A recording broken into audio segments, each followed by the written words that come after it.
Bhagavati Devi, Amle Shri Simandra Swami Najan, Nastana Bhavana Bhagavati, Ilu Abut Varakshana Pani Tupagaru, Pane Nirvana Surma Jayani, Shakti Rabo, Shakti Rabo, Shakti Rabo.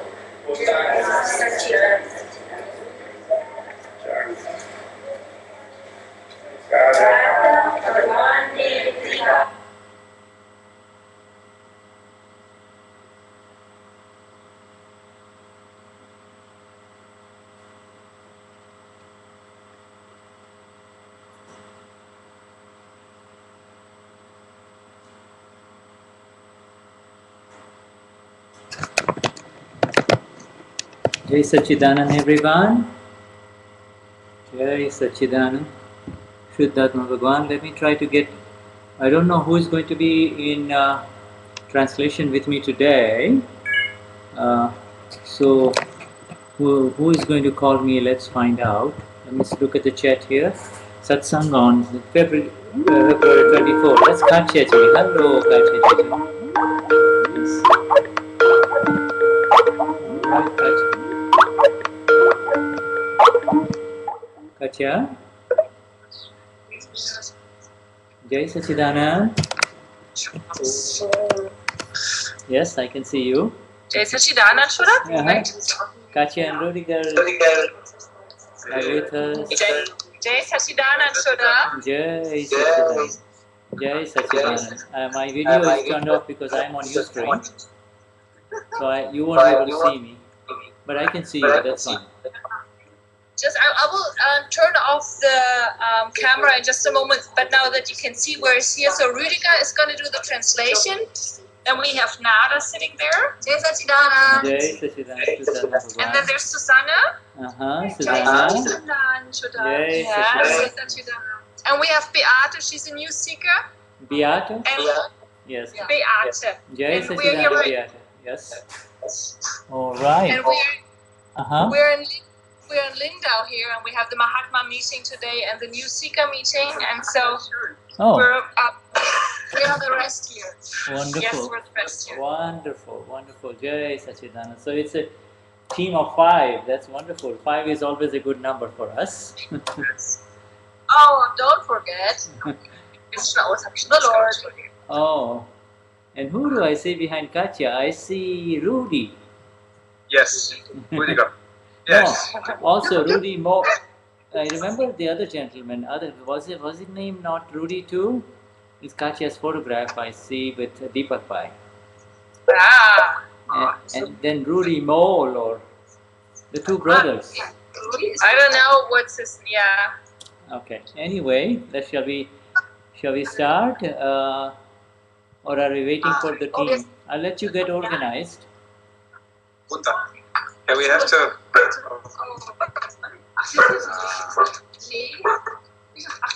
Just prepare my singing lessons with you. So Happy and Grace, die sagen auch Hallo. Yes. Oh, you're talking to them.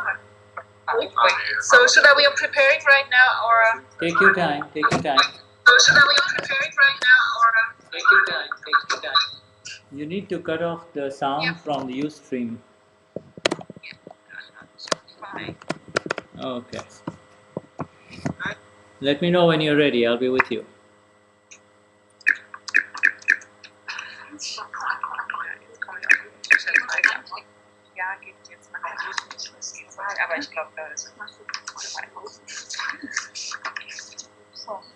Wir können die Musik, kann man die da machen? Nee.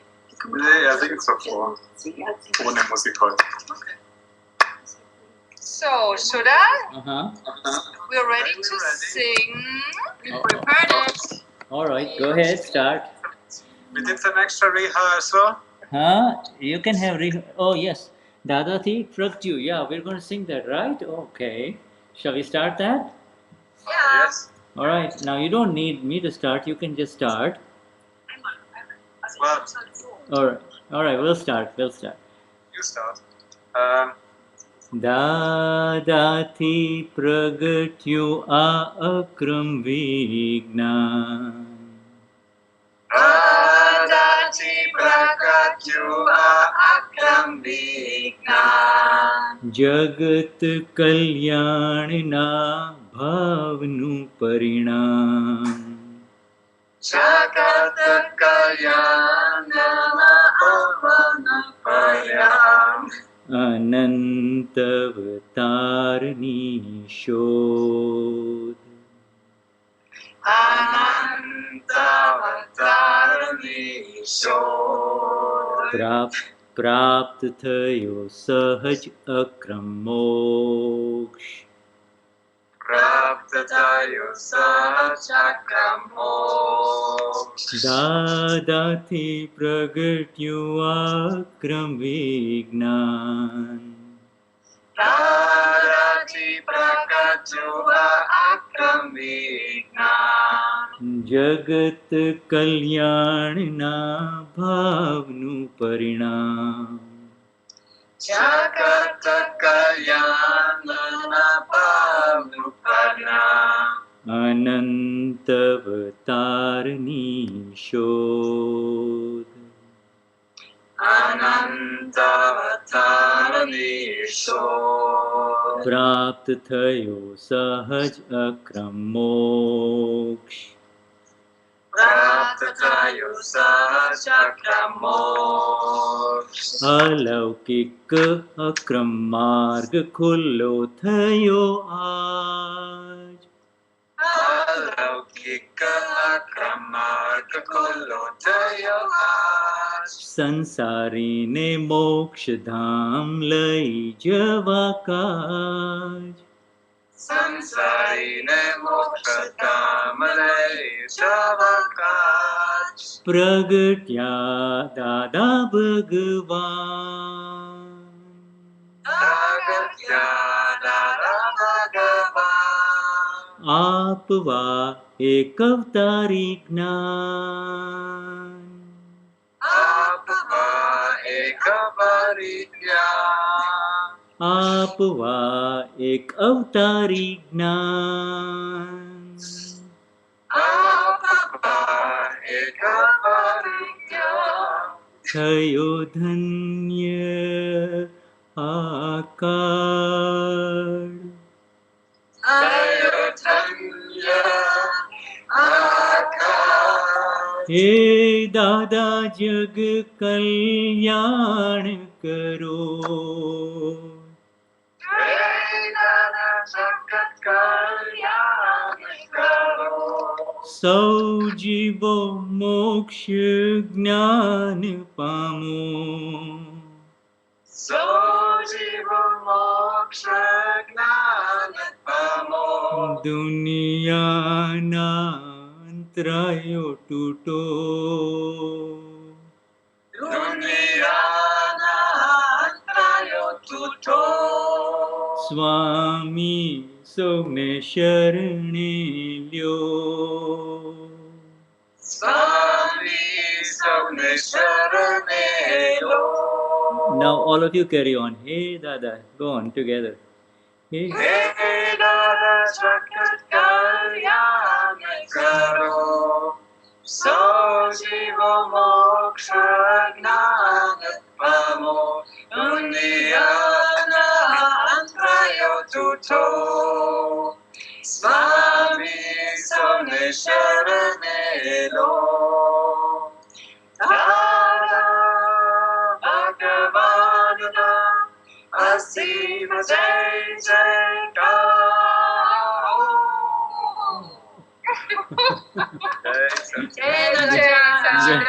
Jai Sachidanand. Beautiful. Excellent. Wow, what a chorus. Very, very nice. We used the Mahatma meeting for train it. Extra rehearsal. Us practice. Oh, did you? Okay, that's wonderful. So that was very nice. And the rehearsal did work very nicely, and I think it's going to work in its better synchrony and rhythm and chorus as when we get together with the Gnani. So did you all watch the Simandar Swami Pran Pratishtha in Morbi, Morbi? We watched some of it, yes. Yes. Okay, jetzt muss ich mal ein bisschen übersetzen. Wir haben hier das Mahatma-Meeting hier in Lindau heute gehabt. Hier sind Katja, Nada, Susanne, Rüdiger und Beate, eine neue Suchende. Shuddha hat auch gefragt, ob wir dieses, es war heute eine Tempeleröffnung, die im Internet live zu verfolgen war. Da haben wir ein bisschen reingeguckt, hat Shuddha uns gefragt, ob wir da dabei waren. Okay. All right. So, highest namaskars from Rudiger and Shuddha, two Dada Nimitz to all the Vishuddhatma Bhagwans and the Mahatmas who are present in this satsang directly on Ustream as well as on the telephone. Die tiefsten Verbeugungen von Shuddha und Rüdiger zu allen Mahatmas, die hier online im Satsang sind und hier in Lindau vor Ort. And we offer our highest namaskars to the Absolute Self, the Paramatma within all of you. Sorry, I lost So some of it. we offer our highest namaskars to the Paramatma or the Absolute Self within each one of you. Wir bringen die höchsten Ehrerbietungen und Verbeugungen für das absolute Selbst in allen von euch. And we offer that with the intentions of no difference or division or separation from any one of you, just in oneness only, just in oneness. Wir machen diese Ehrerbietung mit dem Gefühl von, also es ist kein Unterschied zwischen uns, mit einem Sinn von Einheit von uns allen. And our Gnani Purush Dadashri has given us a very beautiful message. He says that the Lord within each one of us does not look at your actions, activity through mind, speech and body. He doesn't care about activity through mind, speech and body. Und es gibt diese wunderbare Botschaft von unserem Gnani Purush Dadashri, dass der göttliche Teil, der Lord in uns, nicht auf die äußeren Handlungen von Körper, Verstand und Sprache schaut. He's more concerned with your dhyan or your meditation. He's all concerned about where your dhyan or meditation is. Also er ist mehr darum oder daran interessiert, wo euer Gnan oder eure Meditation Dhyan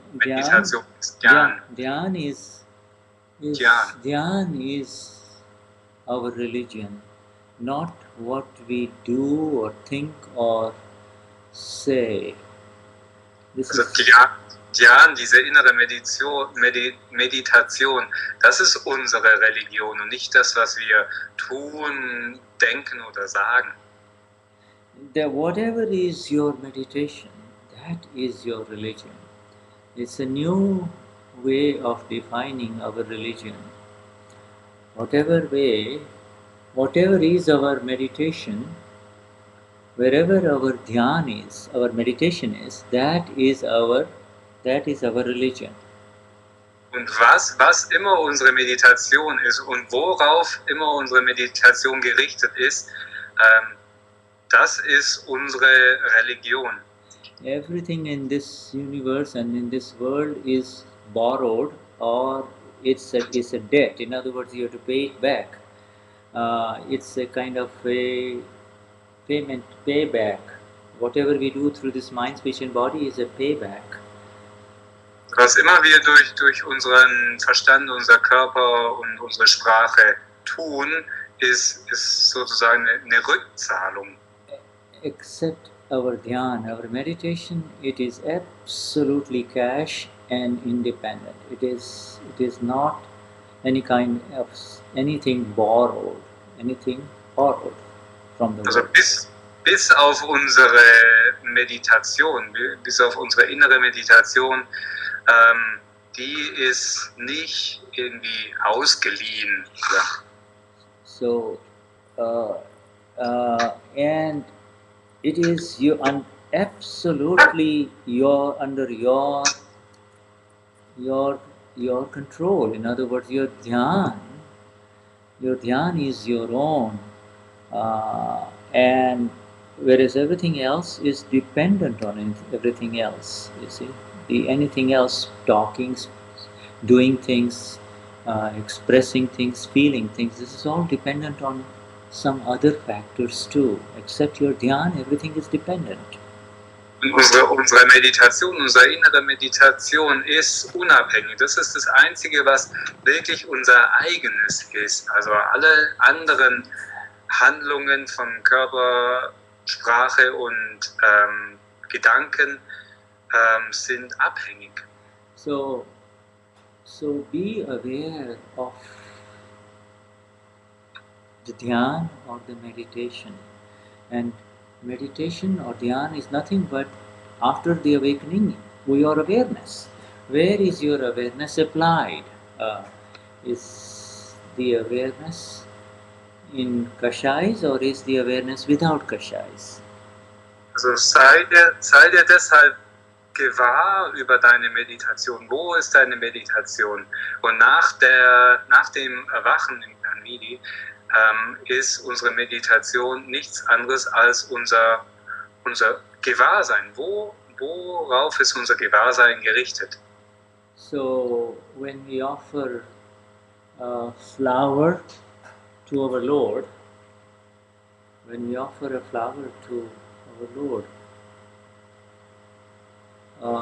what is our meditation? What is our meditation? What is our dhyan? Wenn wir zum Beispiel eine Blume darbringen an unserem Gott, was ist genau unsere Meditation, unser Dhyan? And in other words, it is, we all Mahatmas know, and we're going to close this chapter of Dhyan in a minute, but we all know that there are only 4 types of meditations. 4 types. Also wir werden dieses Kapitel von Dhyan auch bald wieder schließen, aber noch kurz darauf, wir wissen alle, es gibt 4 Arten von Meditation. You know, especially for Beate, I am Beate is associated with 2 types of meditation only. It could be either Artha Dhyan or Raudra Dhyan. Und jetzt besonders für Beate diese Meditation, ich bin Beate, da gibt es nur 2 Arten der Meditation davon. Das ist Artha Dhyan und Raudra Dhyan. Raudra Dhyan, yes. Raudra Dhyan. Because wherever there is ego, one of these 2 types of meditations are present. You cannot avoid it. Wo immer es dieses Ego gibt, gibt es nur diese 2 Arten von innerer Meditation. Man kann es gar nicht vermeiden. The ego is I am Beate, and therefore the meditation is occupied by this is mine, I am worried, this is my pleasure and my pain, and that is called Artha Dhyan. You see? Also das Ego ist ich bin Beate und die Meditation ist das ist meins, mein Leiden, meine Vergnügungen. Das bezeichnen wir als Artha Dhyan. And so say Beate is Beate. Do you pronounce Beate or Beate? Betty?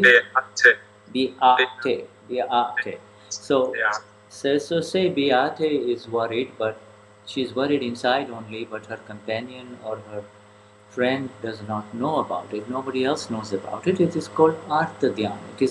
It's kind of boiling inside only, it's not showing through, it is just kind of boiling below, inside Beate only. That's called Artha Dhyana, see?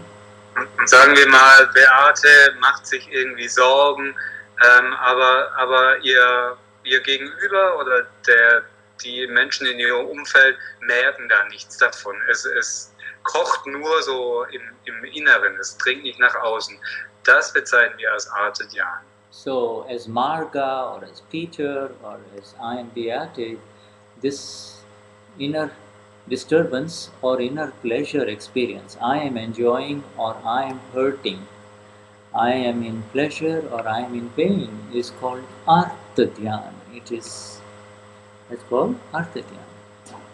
Und für Peter oder Marga, ich bin Peter, ich bin Marga, ich bin Beate, diese innere Erfahrung von ich bin verletzt oder ja, ich erfahre inneren Schmerz oder ich erfahre ich genieße das oder ich erfahre Vergnügungen, das nennen wir Artha Dhyana. And then say that something happens and the other person gets disturbed because Beate or Peter or Marga are disturbed. And so the other person also feels the effects of this kashais, anger, pride, deceit or greed. Then now the dhyan has changed into Raudra Dhyan.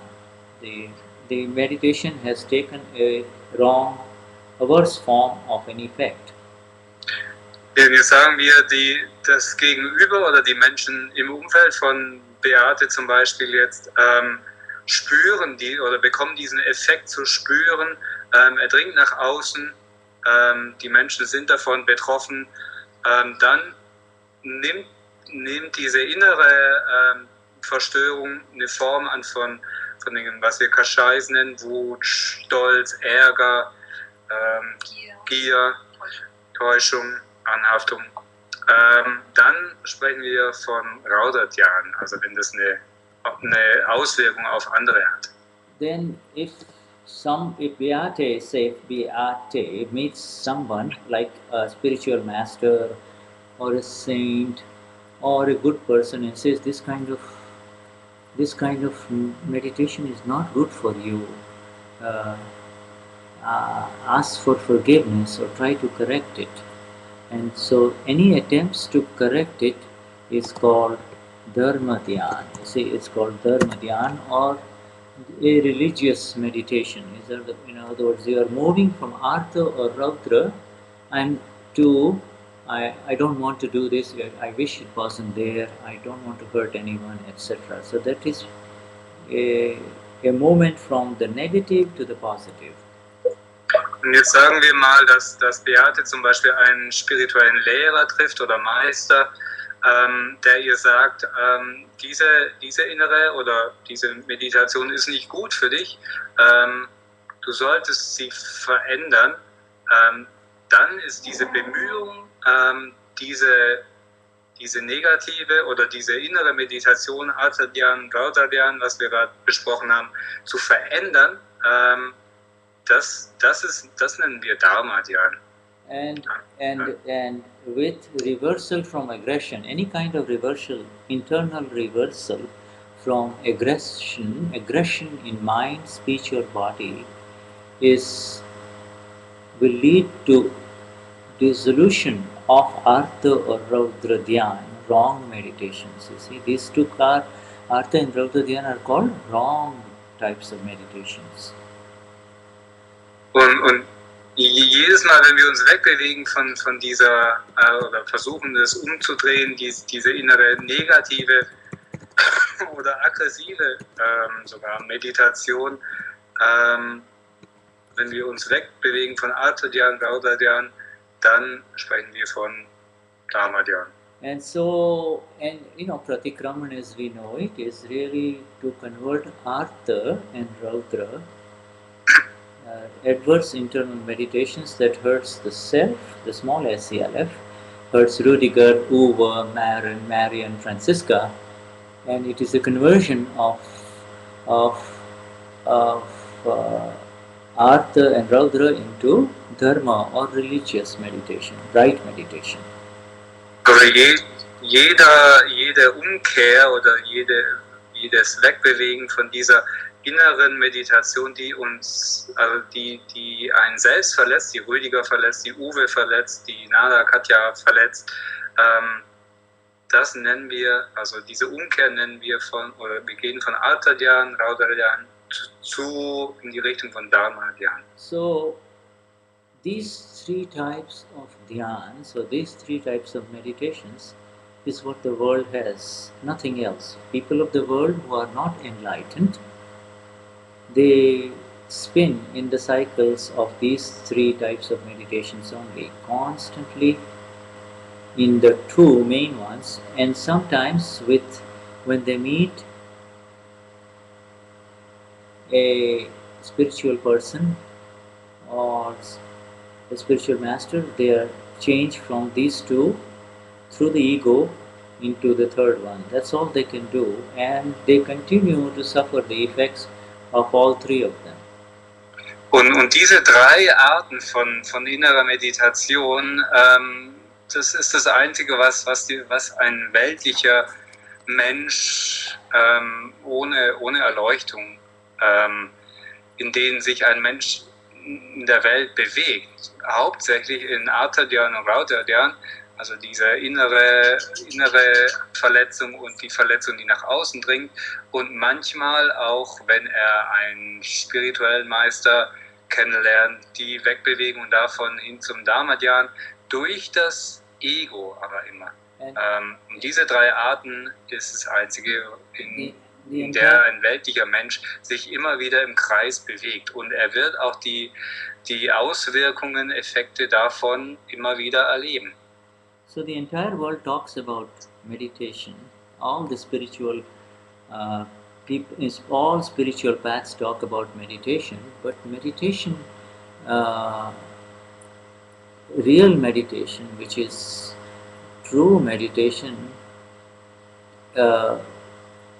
does not require one to do anything. It is happening. It is either in either of these two dhyans. I am Beate, I am Marga, I am Heidi, and I am meditating. And so only these two dhyans are going on, and at the same time perhaps they may be shifting a little higher into the Dharma Dhyan, into the reversal from aggression. They cannot go into any other kind of meditation. Und die ganze Welt spricht von Meditation und redet über Meditation, aber als Marga oder Peter oder Heidi oder Beate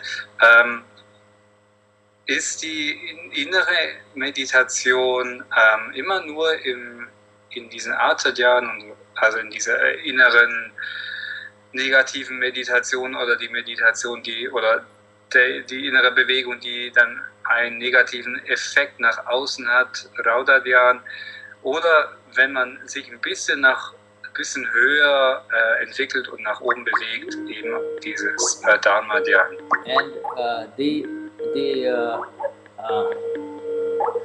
And distracting somebody's anyway.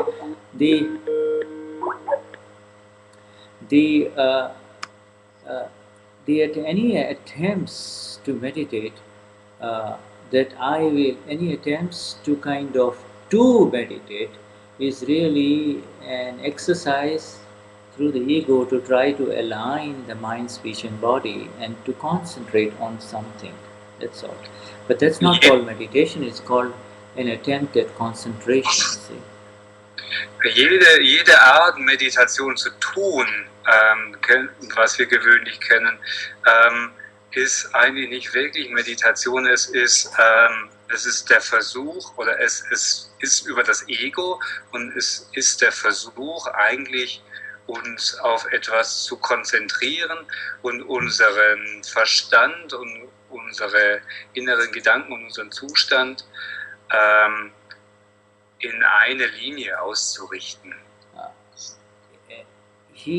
In other words, in here there is this whole thing about in here there is this whole essence that's going on, wherein he is he's trying to change this through his beliefs that I can, if I focus on something, I will get a result. You see, and that is not called meditation. Yes, you sit down and you observe and you kind of become more aware of the air leaving your nose and entering your body, leaving and entering your body, and so it calms you down because obviously you are paying attention now on your breathing pattern, but that is not called meditation. See? Also was wir hauptsächlich tun, ist wir sitzen uns still hin und wir richten unseren Fokus auf unseren Atemrhythmus, wie der Atem einfließt und wieder ausfließt. Aber das ist nicht wirkliche oder wahre Meditation. So in meditation, the biggest awakening, biggest understanding about meditation for a spiritual seeker is that you can not meditate. Meditation is happening. The dhyan is happening. Your attention, wherever your attention is, that is your meditation. That's all. Und das größte Verständnis, das man haben kann von Meditation, ist nicht, dass man meditiert, sondern dass Meditation einfach geschieht. Meditation ist dort, wo deine innere Aufmerksamkeit einfach liegt. So and we all have been lifted into the fourth dimension, the dimension that is beyond these three meditations that are mediated through the ego. See, having become the egoless ones, we enter into the ultimate meditation state. See? Und wir alle wurden angehoben in diese vierte Art von Meditation. Alle anderen drei Meditationen sind über das Ego und indem wir den egolosen Zustand erreicht haben, treten wir ein in diese vierte Dimension von Meditation. That is the state of the self. It only happens once you are lifted up permanently into the experience of who am I, and this new meditation on autopilot begins, which is called Shukla Dhyan, or the meditation as the self. Meditation as the self.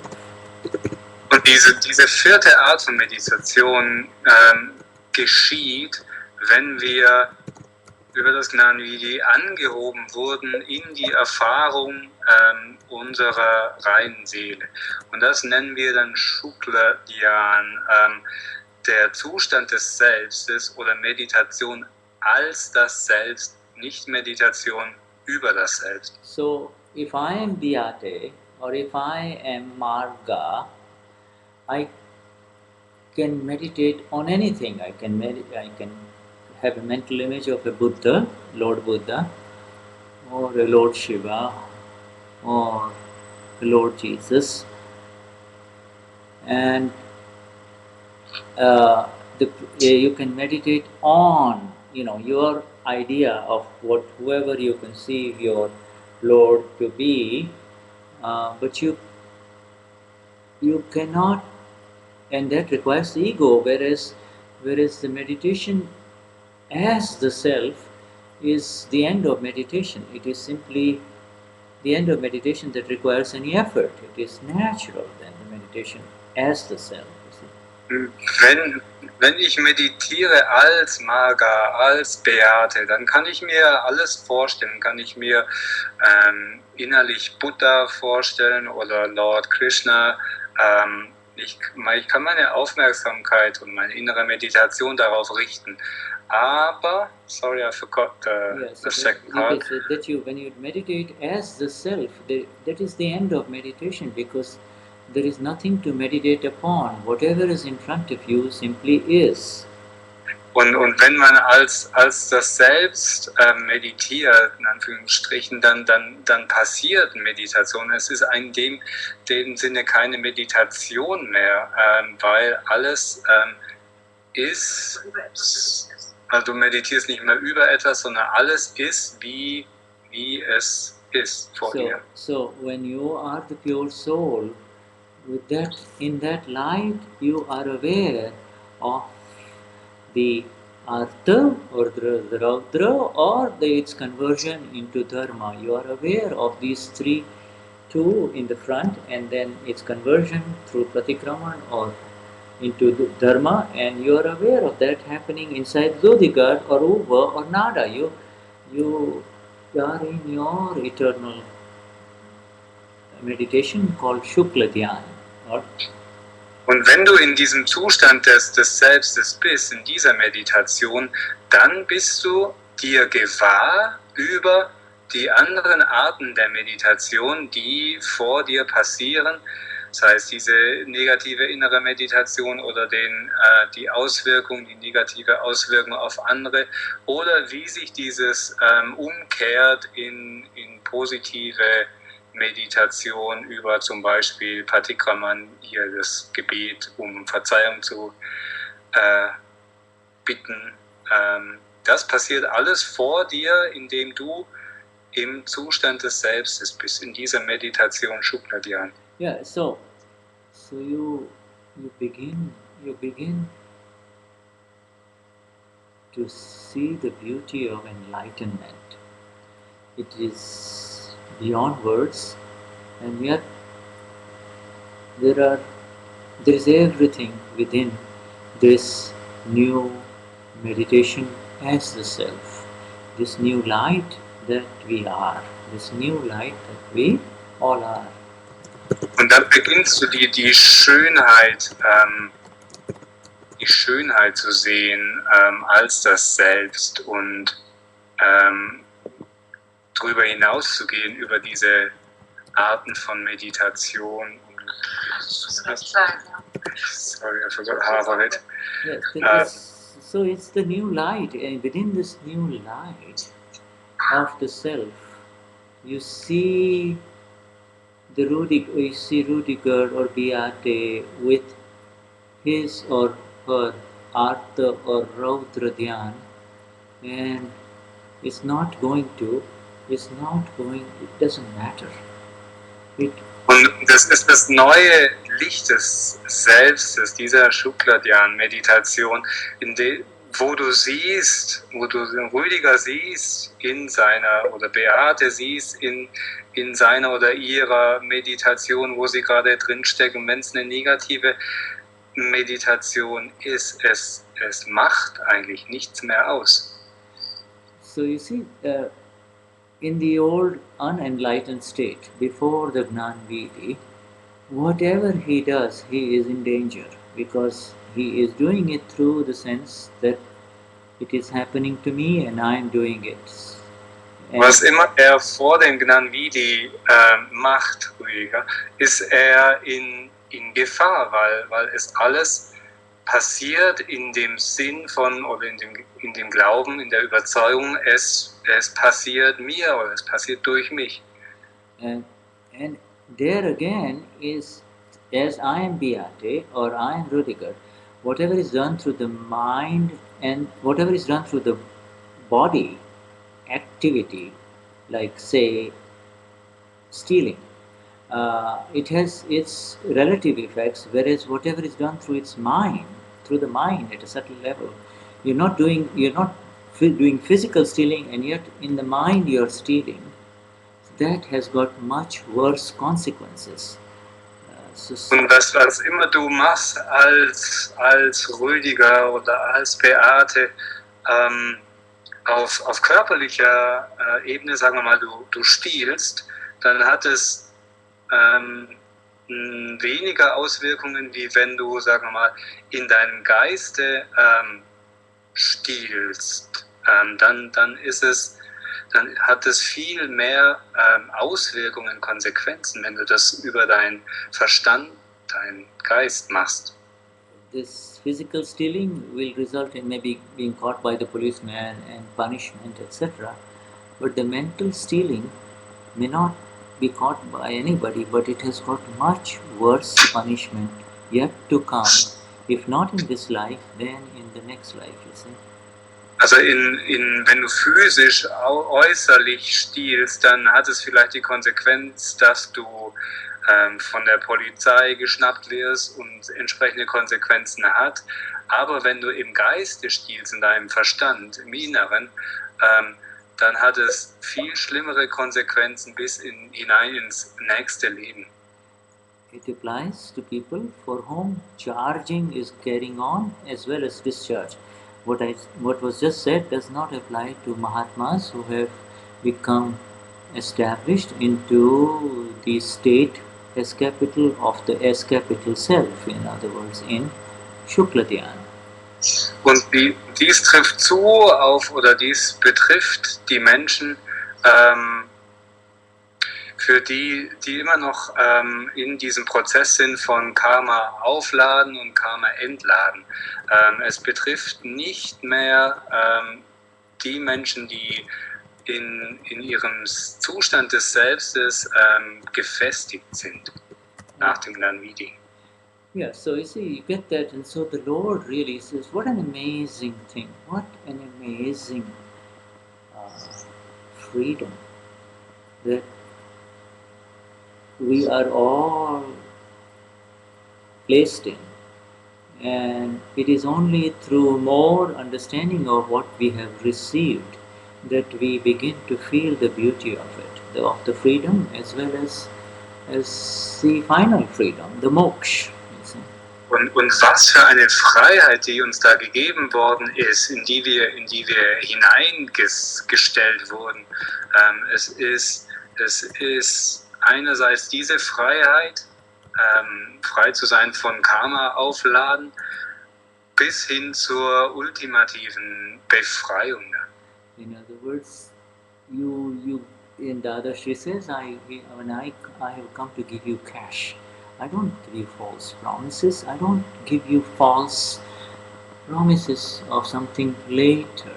I say, I will put you in the state of the self which is into this new dhyan which had never ever existed for you before, the Shukla Dhyan. Und das ist auch, wie Dada sagt, er gibt uns bares Geld in die Hand. Ich gebe euch keine falschen Versprechungen, sondern es ist Befreiung hier und jetzt, indem ich euch in diesen Zustand des Shukla Dhyan, dieser Meditation als das Selbst hineinversetze. Okay, Vishuddhatma Bhagwan, yes, let's just go to our homework, shall we? I know we just wanted to, yeah, well, the main point was, I wanted to talk about our dhyan with reference to the Pran Pratishtha of Simandar Swami, which just happened in Morbi, and then we'll stop on the dhyan, see? Mm-hmm. Okay, wir werden dieses Thema jetzt schließen und zu unserer Hausaufgabe gehen, zu unserem Text, den wir für heute eingeplant haben. Er hat nur dieses Thema von Dhyan jetzt von Meditation aufgegriffen im Zuge dieser Tempelanweihung, die heute stattgefunden hat. See, the Dhyan, whether you are in this Pran Pratishtha or any Pratishtha, whether the next Pratishtha that happens in Oberstdorf or France or wherever it's going to happen. Pratishtha means you are projecting life into a stone statue, that's all. You're projecting it, you're instilling life into it.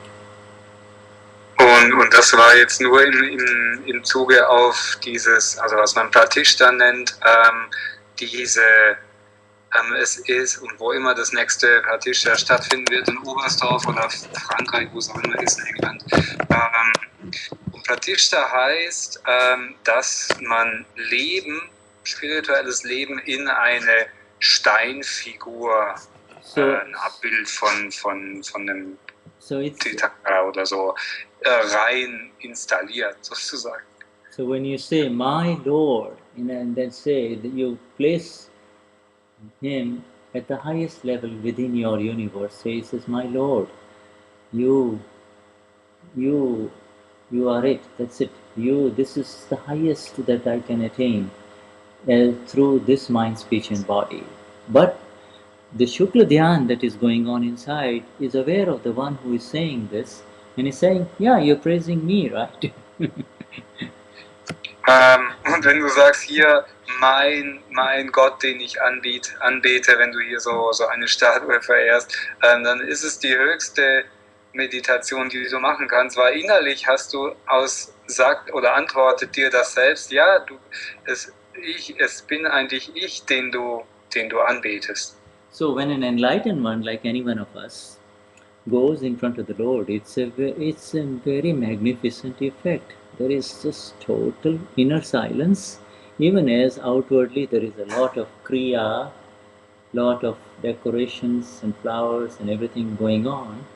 But it's such a magnificent inner state when Mahatmas are really preparing the Lord, not for themselves, because their Lord has already awakened within themselves, but for the rest of the world.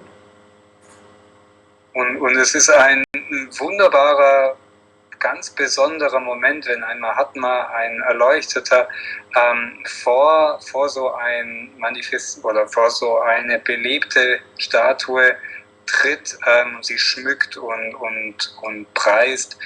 Er preist dann nicht nicht für, genau, er macht dann diese Darbringungen und diese Lobpreisungen nicht für sich selbst, sondern für eben den Rest der Welt. Ja. Weil er in sich selbst das schon erwartet. Weil er in sich selbst das schon manifestiert hat. Yes, because the self is manifest within. So the darshan is Nada and Uva and Rudiger are doing the darshan of the Lord, and you are aware of Nada at the feet of the Lord, you see. Weil das Selbst hat sich innerlich schon manifestiert und du als das Selbst bist dir gewahr über Nada, Uwe, Rüdiger, der diese Ehrerbietung, diesen Darshan, diese Darbringungen macht. And Dada has opened up in just one sentence the entire entrance, the main entrance door of religion, the religion as it should be, by this sentence. And I'm going to give you the sentence right now, but that Dada has given us this magnificent sentence which defines religion, you see. Und Dada hat uns diesen ganz besonderen Satz gegeben, der Religion definiert. And that definition is that your activities of bathing, flowering, doing everything either in a temple or in a church or a mosque or whatever it may be, they are not obstructing you. The activities are not obstructing you. Your meditation is obstructing you. Und was immer du im Tempel machst, ob du so Waschungen der Statuen machst oder Darbringungen von Blumen und so, das ist nicht das, was dich behindert oder dir im Weg steht.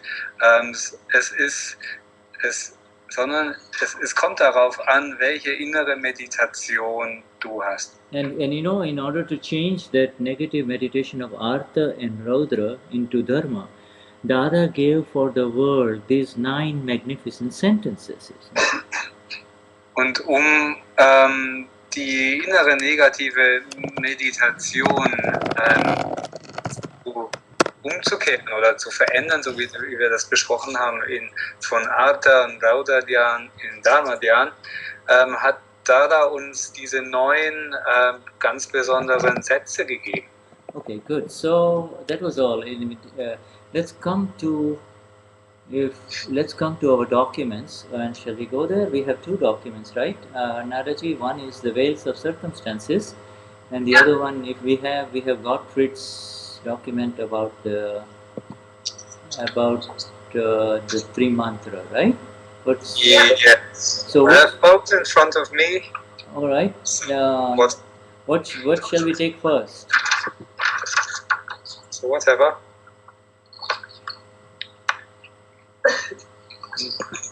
Which one do you want to do first?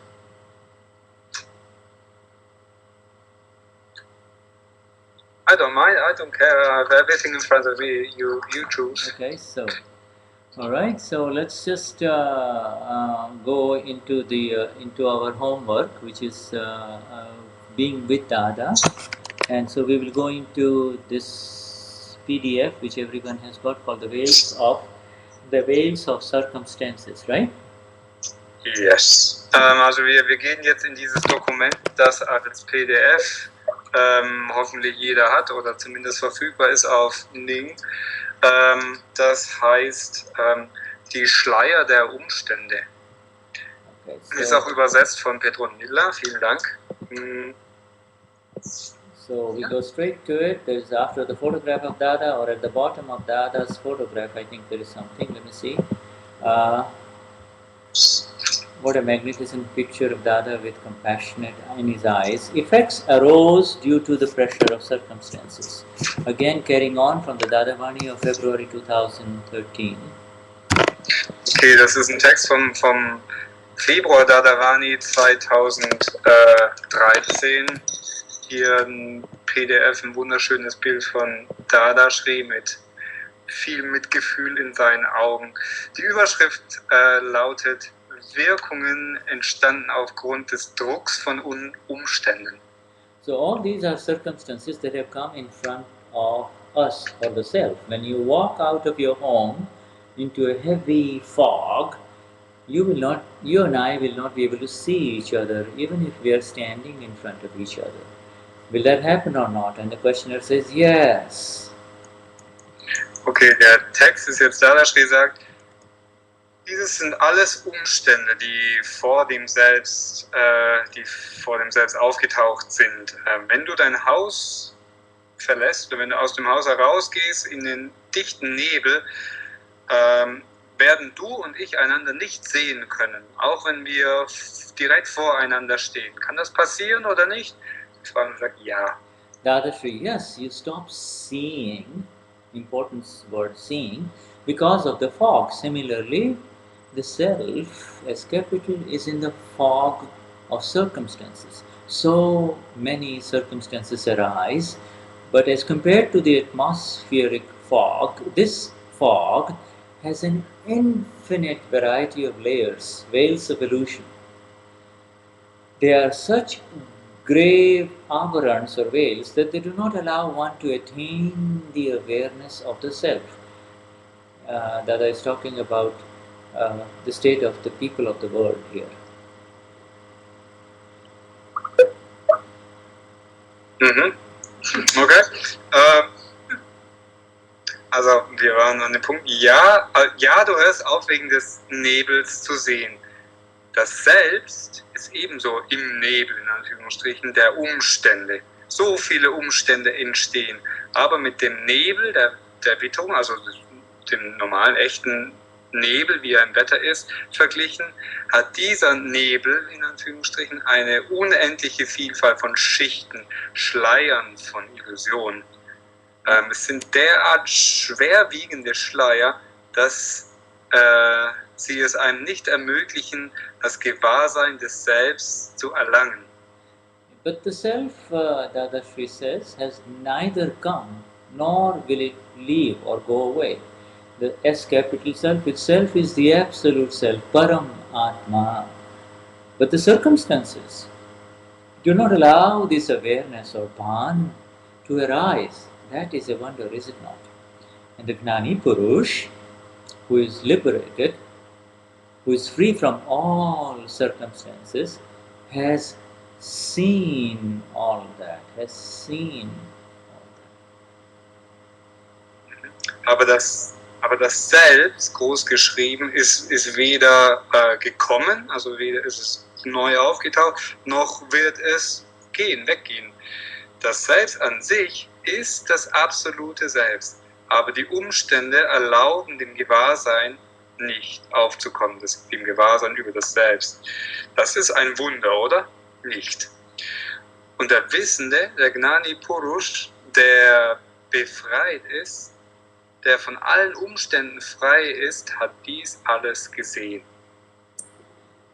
And you have to excuse me. I have to go get the connector for the laptop to check the battery power and connect. All right, We can have a few minutes break anyway. I think we've done an hour.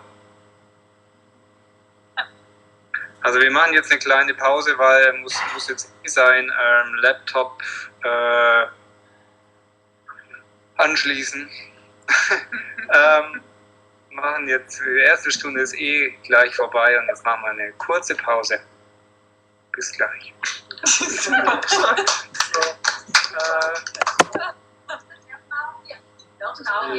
Kaffee? Kein Kaffee fast. So we take 3 minutes break. No, take your time. 3 Minuten Pause. Unbedingt noch mal. Oh ja, gerne. Von wegen Pause. Wollen wir mal. Habt ihr den Text? Doch, hier. Text. Entschuldigung. Fertig? Wir können ja die Aufnahme laufen lassen. Ja. Egal. Mit der Aufnahme. Nein. Achso, ich dachte, wir lassen die einfach auf. Wir müssen nicht. Okay. Doch, hallo. Also, Wir üben doch. nee, schon klar. Okay. Also ihr müsst wissen, wir sind in großer Übungsphase für dieses Lied, diese Hymne. Und wir haben das heute schon aufgenommen und werden das jetzt nochmal euch vorsingen. Im Hintergrund die Aufnahme von heute Mittag. Aufgepasst. Und alle mitsingen daheim.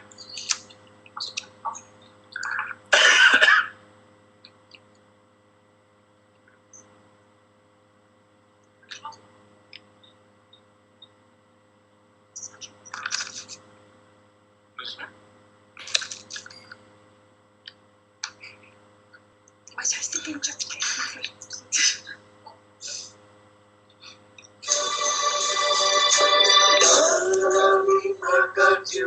Akram Vignan, Jagat Kalyana Parinam, Ananta Dadavani February, Praptatayo Satsang.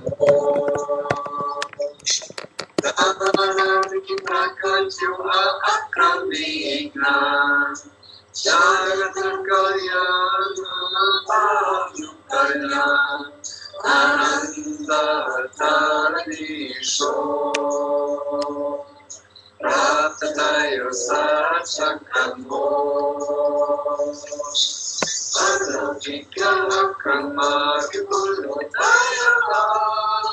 Sansarine moksham leitavat Rajadara Bhagavan Prabhavai Kavatarija Vajutanja Akar Ekara Chakakaryani Karo So Jivo Moksha Gnani Pavo Undiyana Antayo Tuko Sami Savrisha Anedo Enada Chakakaryani Karo So Jivo Moksha Gnani Pavo Undiyana Antayo Tuko Sami Savrisha Anedo Dada Bhagavana Asiva Jekara.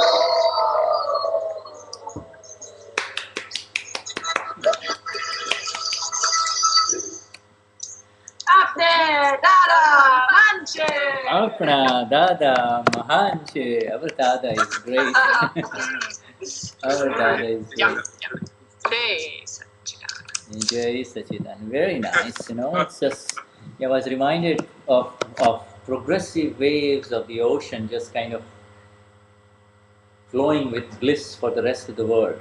Hey, very nice, very nice. Also es waren hier große, fortschreitende Wellen an Glückseligkeit, die hinausgeströmt sind in die Welt.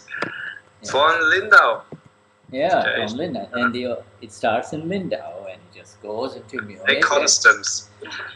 Goes into To the Munich and Düsseldorf and Heidelberg and wherever, Frankfurt and Berlin. Hier vom Bodensee breitet sich die Welle aus nach Düsseldorf, Berlin, die ganze Welt. And goes Austria and Switzerland and Spain. And, Österreich, Schweiz, Spanien. Good. All right, so we go back to our homework now. Yes. Enough. Let's The get back to the Hausaufgabe. homework.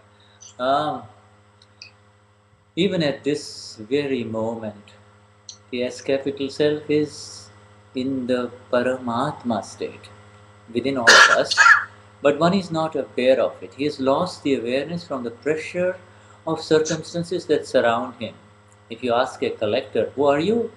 What will he say if he is not aware of who he is? Do people not lose their consciousness? Similarly, they have no awareness of their real self at all. People become influenced by whatever others tell them, and then they start believing everything that way. Go ahead. Okay, sogar in diesem jetzigen Moment ist das Selbst im Zustand des absoluten Selbst, aber man ist sich dessen nicht gewahr. Durch den Druck der Umstände, die einen umgeben, hat man das Gewahrsein verloren. Wenn du einen Sammler oder Geldeintreiber wahrscheinlich fragst, Steuereintreiber, wer bist du? Was wird er sagen, wenn er sich dessen nicht gewahr ist, wer er ist? Verlieren die Menschen nicht ihr Bewusstsein? Ebenso haben sie von ihrem wahren Selbst überhaupt kein Gewahrsein. Die Menschen werden von allem, was anderen sagen, werden von dem, was andere alles sagen, beeinflusst und dann beginnen sie, alles auf diese Weise zu glauben. Now, just if a man reads a book about ghosts and then he goes to sleep alone in his room and a mouse rattles the glass in the next room, he will immediately get scared. Now, it will have an effect. Now he will have an effect of the ghost until the thought of the ghost leaves his mind. This is how these effects are, effects of mind, speech and body. Also ebenso, wenn ein Mann ein Buch über Spukgeister liest und er dann allein in seinem Zimmer schlafen geht und im Zimmer nebenan scheppert wegen einer Maus ein Glas, klirrt ein Glas, dann wird er sofort erschrecken. Und bis der Gedanke über den Spuk als seinen Verstand verlässt, wird er nun eine Wirkung des Spukgeistes haben. So sind diese Auswirkungen. Next reading, mind, body and speech are effective. The body has come about as a result of ignorance of the S capital self. It is the effect of all the causes you created in your past life. When someone praises you, you are pleased. But when they insult you, it upsets you. The external display of emotion is immaterial. The internal intent of these reactions, this is what we are talking about, dhyan. Remember we talked about dhyan? The internal intent of these reactions, which is actually rag-dvesh, attachment, abhorrence, artha dhyan, rauta dhyan, is the cause. It is this inner reaction that will bind karma. And it is this karma that will be discharged in the next life as an effect. The mind, speech and body are all effective.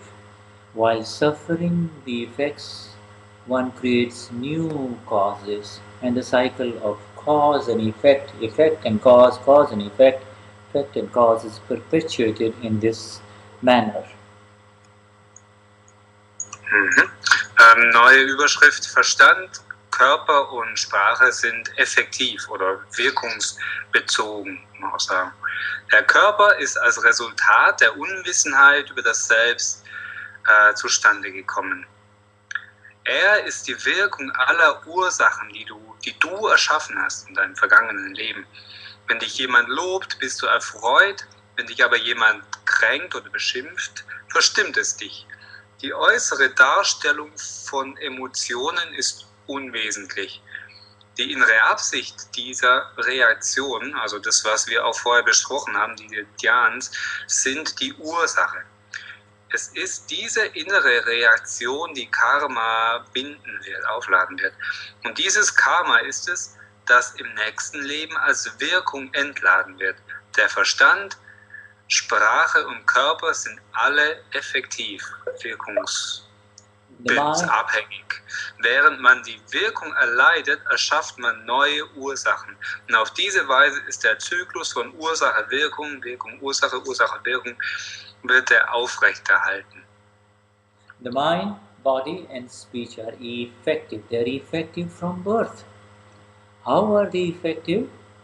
If someone were to insult you in the morning, even at night, in the night, you will not be able to sleep because of the effect on you. Why is that?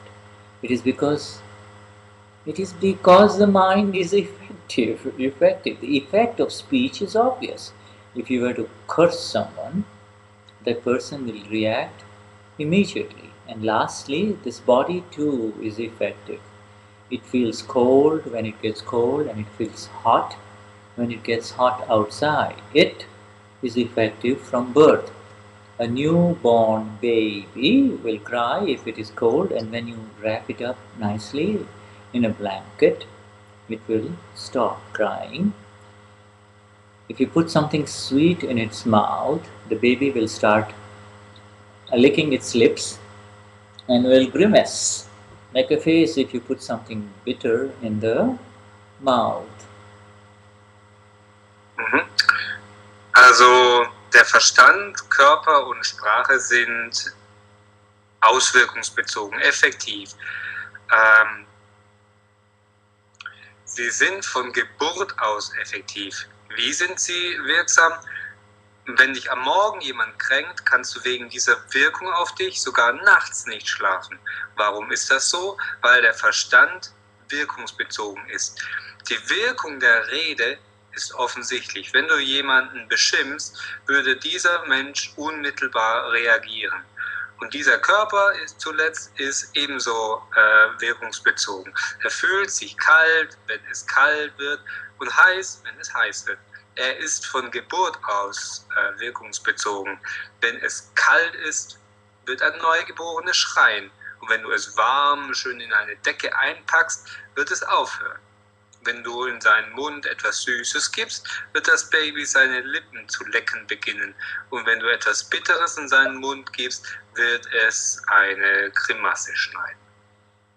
Why have any ego in the effect that is natural? These are all effects. To plead a case in a court of law is also an effect. You must not have any ego or not exercise any ego in this effect by saying, I won the case. Effects will follow naturally, like flowing water.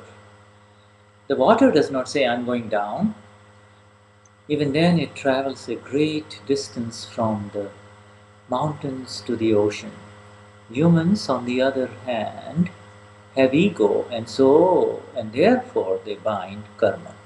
If a lawyer wins a lawsuit, he will say, I won the lawsuit. Claiming doership is the ego, and this binds karma. The ego creates a cause. In return, the fruit of this cause will come as an effect.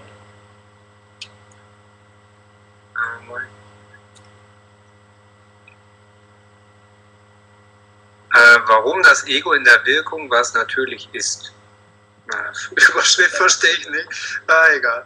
Dies sind alles Wirkungen. Vor einem Gericht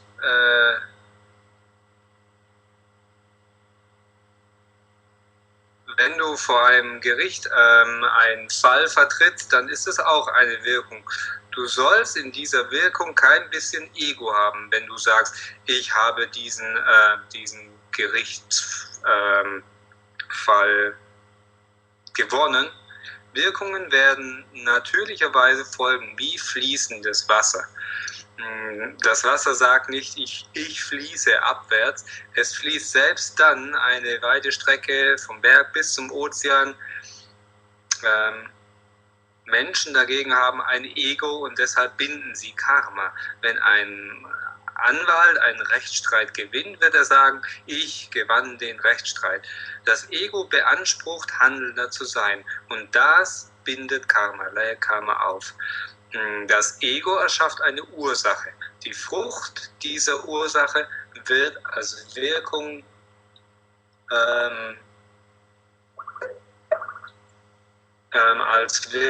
auftreten.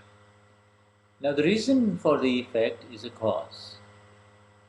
This Dada is taking us very methodically, very scientifically in understanding all of this exactly as it is, this life as it is.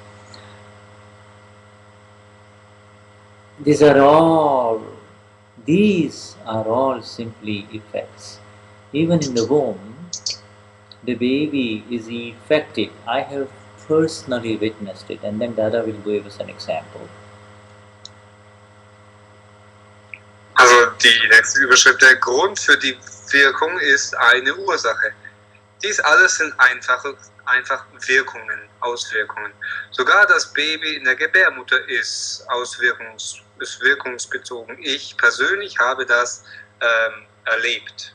This took place, this story, this happened 50 years ago. This was in 1920s in my village of Bhadran in Gujarat, India, and a cow attacked a lady who was 8 months pregnant, piercing her belly and the uterus with its horn.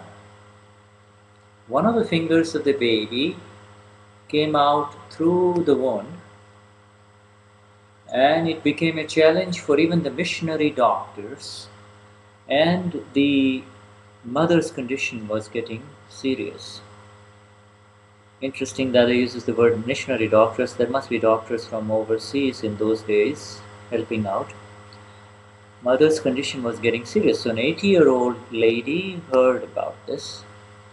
She came and asked everyone to step aside and sit and pray and give her some room, make space for her. She heated a small needle and touched the baby's little finger with it.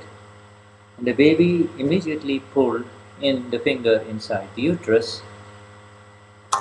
Dada says the baby felt the effect. Okay, jetzt kommt diese Geschichte. Es spielte sich vor ungefähr 50 Jahren, in den 20ern des 19. Jahrhunderts, in meinem Dorf Badran ab. Eine Kuh griff eine Frau, die im 8. Monat schwanger war, an und durchbohrte mit ihrem Horn den Uterus und den Bauch. Einer der Finger des Babys kam durch die Wunde heraus. Selbst für die Missionarsärzte war es eine Herausforderung und die körperliche Verfassung der Frau wurde sehr ernst. Eine 80-jährige Dame hörte davon. Sie kam und bat jeden, auf die Seite zu gehen, sich zu setzen, zu beten und ihr Platz zu machen. Sie erhitzte eine Nadel und berührte damit den Finger des Babys. Das Baby zog sofort den Finger ein. Das Baby fühlte die Wirkung. Now here, this the interesting comment is, the baby felt the effect of the needle because the baby was effective. The entire baby complex in the belly was effective. It was responding to the effect of the needle. Und der interessante Satz an diesem Abschnitt ist, dass das Baby, das Kleinkind, fühlte die Wirkung. Das ist, der Grund dafür ist, weil bereits das Baby im Bauch auswirkungsbezogen effektiv ist. Es reagiert als Auswirkung. So, if there is an effect, there has to be a cause. And if there is a cause, there will be an effect. This way, the cycle of cause and effect and cause continues.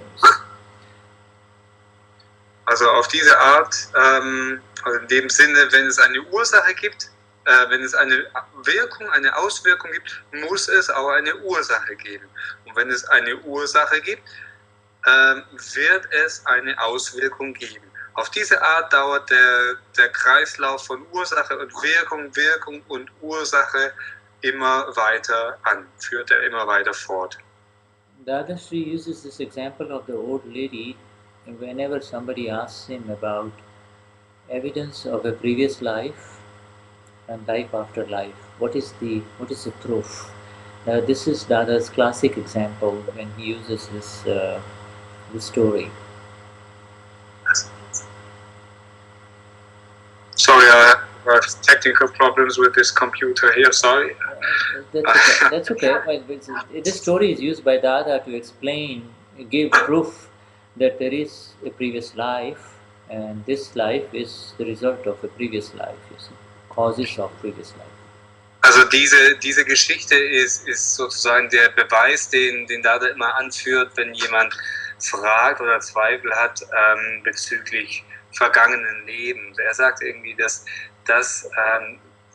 die Geburt hier in diesem Körper ist die Auswirkung eines vergangenen Lebens. Now, so ego happens first, and then this body is constructed. Isn't that an interesting statement? Ego happens first, and then this body is constructed. The Gita has said correctly that the ego happens first, and then this result of the body happens.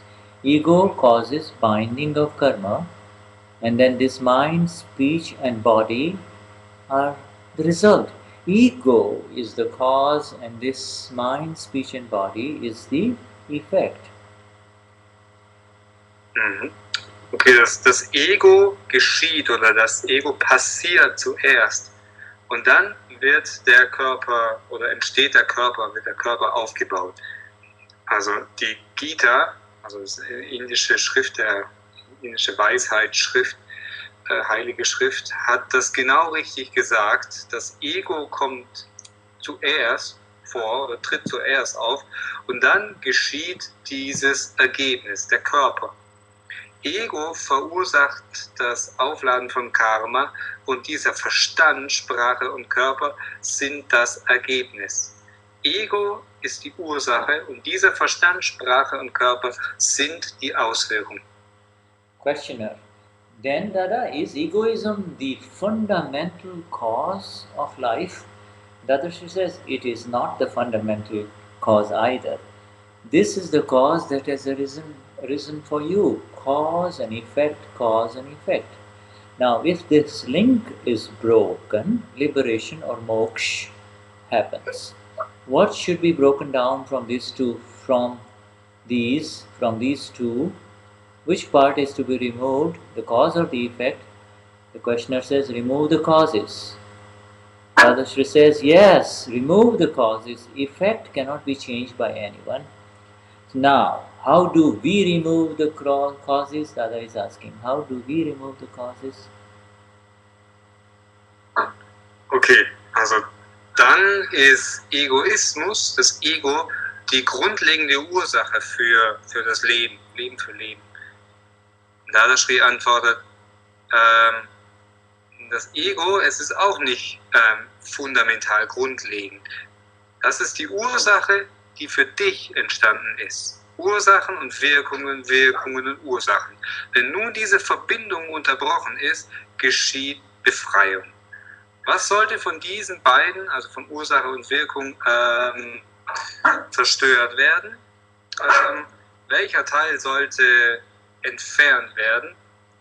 Der Fragende sagt, entferne die Ursachen. Dadashri sagt, ja, entferne die Ursachen. Wirkungen können durch niemand verändert werden. Wie entfernen wir die Ursachen? Dadurch, dass wir frei werden von Karma. By becoming free of karma. Questioner says, by becoming free of karma. Dadashri says, no, do not become the doer of karma. Akarta bhav. The view, intent, and outlook that I am not the doer of anything that is happening here. Should this view, intent, and outlook should arise within you. It should arise. It should come in the experience that I am not doing anything. I am not doing anything that is there in front of me. Beautiful. Also der Fragende sagt, also dadurch, dass wir frei werden von Karma, können wir die Ursachen entfernen. Und Dadashri sagt, nein, werde einfach nicht zum Handelnden von Karma. Die Ansicht, dass ich bin nicht der Handelnde, sollte aufkommen, sollte entstehen. Es sollte in die Erfahrung kommen, dass ich nicht derjenige bin, der etwas tut. Ich mache nichts. Very beautiful sentence here. It's do not become the doer of karma. Doesn't, in other words, karma is on autopilot, discharging. It is happening through this mind, speech, and body. Why should you take the responsibility and says that I am doing it? Also Karma ist auf Autopilot sozusagen, es entlädt sich automatisch. Warum solltest du die Verantwortung dafür übernehmen und sagen, ich bin derjenige, der es tut? Next heading is Effect of Cause of Previous Life. Questioner, does the past life have an effect on this ego, Dada? This ego, past life have an effect on this current ego? She says, yes, these effects are all indeed, verily, for sure, of the past life. These are not from the present life. The ego that is seen as decreasing or increasing is all in the discharge state. It is not a new creation. The new ego is being charged inside, and this ego that is being seen by everyone is the old ego from past life. It is the discharging ego now. That is why the changes cannot be made as one wants to be, as one wills. I don't want to exhibit any ego, but you can't change the discharging ego. Die neue Abschnitt, neue Überschrift, die Wirkung einer Ursache eines früheren Lebens. Fragender, hat das vergangene Leben eine Wirkung auf dieses Ego? Dadashri sagt, ja, diese Wirkungen sind wahrlich vom vergangenen Leben. Diese sind nicht vom gegenwärtigen Leben. Das Ego, das als zunehmend oder abnehmend gesehen wird, ist alles im entladenen Zustand. Es ist keine neue Schöpfung. Das neue Ego wird innerlich aufgeladen. Das Ego, das gesehen wird, ist das alte Ego. Es ist das sich entladende Ego. Deshalb können die Veränderungen nicht so gemacht werden, wie man selbst möchte. So, where there is ego, wherever, now in Dada is talking in general, wherever there is ego, there is the spinning top. There is the spinning top. A spinning top being simply a human being that suffers the effect of discharging and charging of ego. That's all. And life after life, you the Mahatma, cannot be called a spinning top because you are a Shuddha Atma, pure soul. This Chandubai, this Uvenada Katya complex is a spinning top, and prior mistakes are unwinding, leaving their effects. So this effective ego continues to do the work. Such effects are not harmful to you, Vishuddhatma. Ego is born out of ignorance of this S capital self, and when ignorance leaves, the ego lives. And I'm showing you a picture of a top, the spinning top that people play with. Okay. Wo immer es Ego gibt,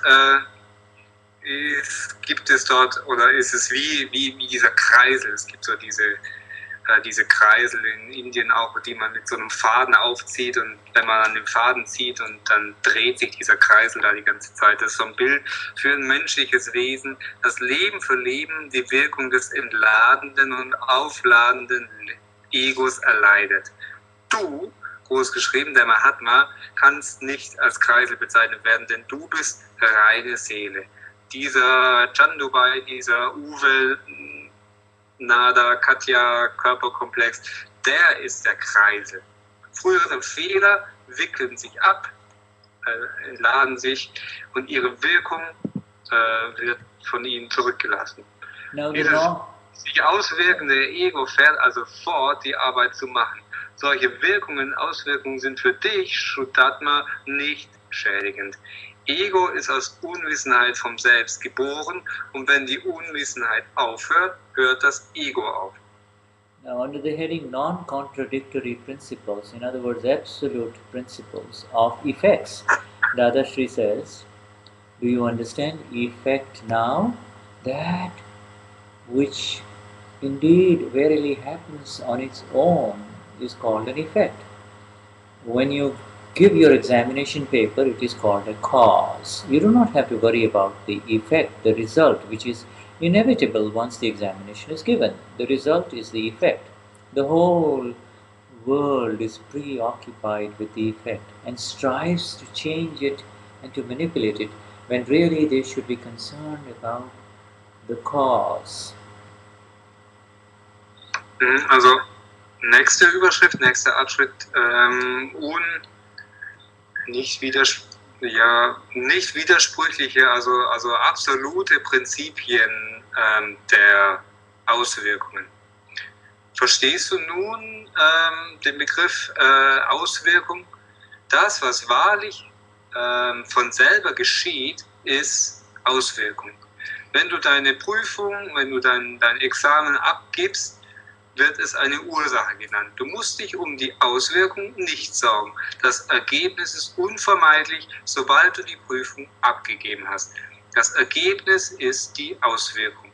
Die gesamte Welt ist von der Wirkung ganz beherrscht und eingenommen und bestrebt, sie zu verändern, also sie zu manipulieren, wobei sie tatsächlich oder eigentlich über die Ursache besorgt sein sollte. Do you understand this science? Science is based on principles. They are irrefutable. They cannot be challenged. If you were to earn 2 million euros in your business, would that be a cause or an effect? Questioner, it is a cause. Dadashri says, explain to me how it can be caused. Does it happen according to your will? And the questioner says, when you do business, whatever is going to happen will happen. That would be effect. But one has to create the causes in order to do the business, does one not? Only then one will be able to do the business, there should be a do there, right? Verstehst du nun, diese Wissenschaft beruht auf Prinzipien.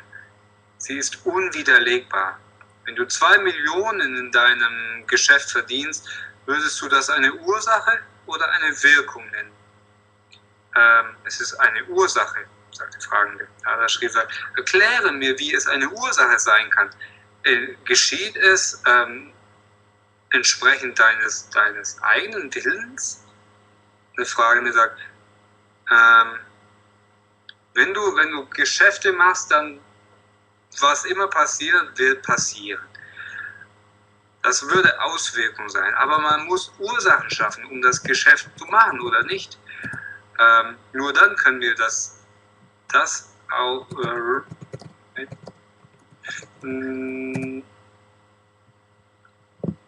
nur dann können wir das Geschäft so führen, oder? And Dadashri replies, no, cause means nothing of this relative world is used, is employed, is needed. You can you can only do the business if your health is good, you have a sound mind, and you have the necessary capital. That which is dependent on all these things is an effect. But when a man stays up worrying in the night, oh, what will happen to my business, what will happen to my family, etc., that is a cause. Remember Artha Dhyan we talked about? There is nothing else necessary in that. Causes are independent. Very major sentence. Dadashri sagt, nein, Ursache bedeutet, dass nichts aus der relativen Welt benötigt wird, gebraucht wird. Du kannst dein Geschäft nur machen, wenn deine Gesundheit gut ist, wenn du bei vollem Verstand bist und das notwendige Kapital hast. Das, was von all diesen Dingen abhängig ist, ist eine Wirkung. Wenn aber nachts ein Mann sich Sorgen aufsteht und sich immer Sorgen macht, was wird mit meinem Geschäft passieren, erinnert ihr euch, wir haben über das Artha-Dhyan gesprochen, das ist die Ursache. Nichts weiteres ist dabei notwendig. Ursachen sind unabhängig. Dada, is this business we conduct an effect? Then Dadashri says, I call it an effect. Business is an effect. Do you have to do anything for the result of an examination? You have to do something when you take the examination, but which is considered a cause. But do you have to do anything for the result? Questioner replies, no. Dadashri says, similarly, even here, you do not have to do anything. Everything happens on its own accord. Your body is used in the process and things just happen. In causes, however, one has to do something. The view, I am doing it, karta bhav is the cause. And the suffering whenever there is suffering of pain or pleasure, I am suffering, bhokta bhav is also the cause, you see. So I am doing it and I am suffering, both are causes. Wo waren wir jetzt?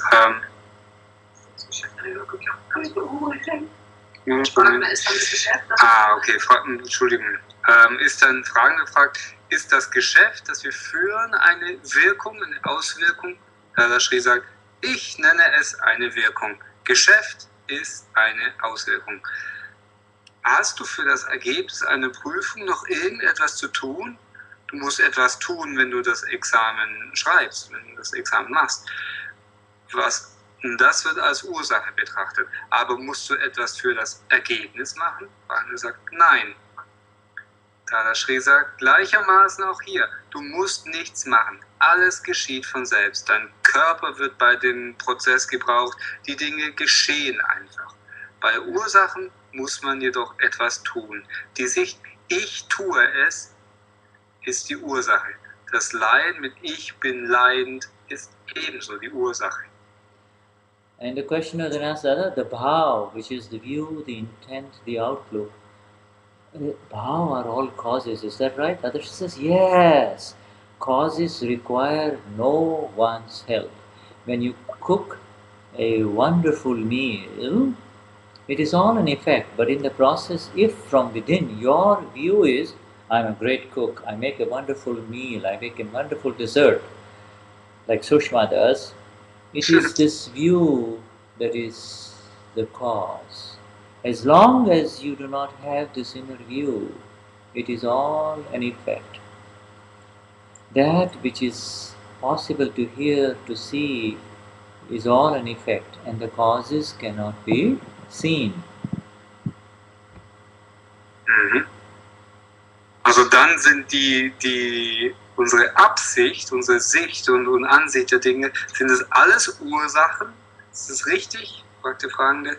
Dadashri sagt, ja, Ursachen benötigen oder fordern von uns keine Hilfe. Wenn du ein wunderbares Menü kochst, ist alles eine Auswirkung.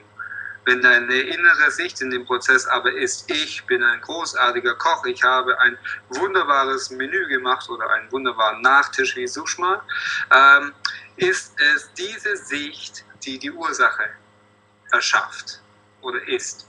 Solange du diese innere Sicht nicht hast, ist alles eine Auswirkung. Alles, was nötig ist,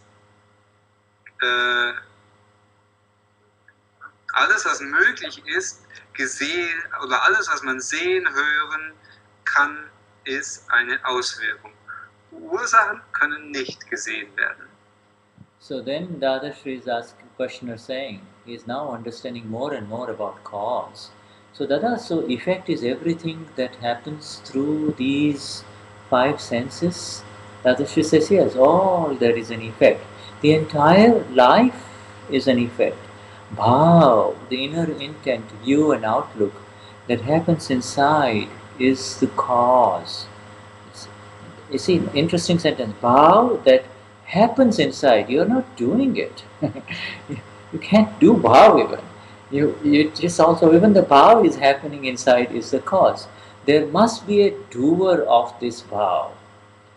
Bhaav no karta. In other words, bhaav no karta is the doer of this bhaav. And that doer of the bhaav is called the ego. I am doing it. That is what everyone in this world is. Everyone in this world except Mahatmas, the Gnani, are doers. Are doers. And Okay, sorry, go ahead, finish that. Yeah. Der Fragende, der versteht jetzt immer mehr von diesem Thema und fragt, dann ist alles, was durch die 5 Sinne geschieht, die Auswirkung. Da Dadashri sagt, ja, all das ist die Auswirkung. Das ganze Leben ist eine Wirkung. Innere Absicht geschieht genau. Die innere Absicht, die im Inneren geschieht, ist die Ursache. Das ist interessant, dass hier auch Dadashri sagt, selbst die innere Absicht geschieht. Also es ist eigentlich, man kann die innere Absicht gar nicht tun. Es muss einen Handelnden dieser Absicht geben. Also jemand, der diese Absicht tut, dann wird es Ego genannt. Das Ego von ich bin der Handelnde. Ein Handelnder, also jeder in dieser Welt ist genau dies, ein Handelnder. Außer den Mahatmas und ein Gnani Purush. And it's interesting here, this sentence, bhaav that happens inside is the cause. It just struck me even as I'm reading it with you all. You see, there is really no doer. You see the beauty of the words of Dada? Dada just said it in Gujarati, we type it in English, you typed it in German, but the sentence sometimes comes in front of you and a big veil is removed. And this,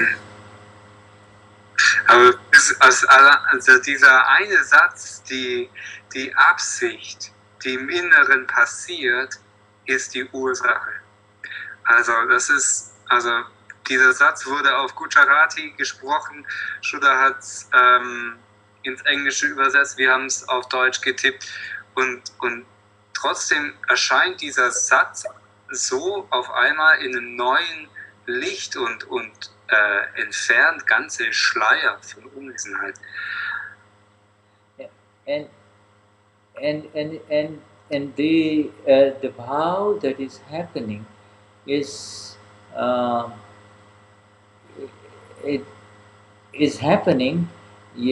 is taken up by the ego saying, this is my bhaav, and therefore I am doing it. See? In other words, the view is there through the eyes of Uwe and Grit and Peter. That view is Uwe's and Grit's and Peter's. That is not yours. Und das Interessante an diesem Satz ist, oder an dieser neuen Einsicht ist, dass die innere Absicht oder die Sicht, die passiert einfach. Und es ist das Ego, das auf einmal kommt und sagt, das ist meine innere Absicht, ich mache diese Absicht. Dabei ist es einfach eine natürliche Auswirkung, es ist die Sicht, die Absicht von Uwe, Nada, Grit, die einfach natürlich passiert. And once the karma ceases to bind, that is the end. Vyate, when you come in the Gnani, the karma will not bind anymore, no new karma. Are you able to understand this much? Do you think that you can stop binding karma? Have you ever seen that happen? When you become involved in good things, you bind good karma. And the bad things are always there. You can never ever get rid of karma. But once you become aware of who you, Y capital R, and who is doing all of this, then karma will not be bound at all. Jai Sachidanand. Sobald das Karma sobald man aufhört, das Karma zu erschaffen, das ist das Ende. Und auch an Beate, wenn du ins Gnani kommst, das ist das Ende. Das ist der Punkt, an dem du aufhörst, Karma zu erschaffen, neues Karma zu kreieren. Kannst du so viel verstehen?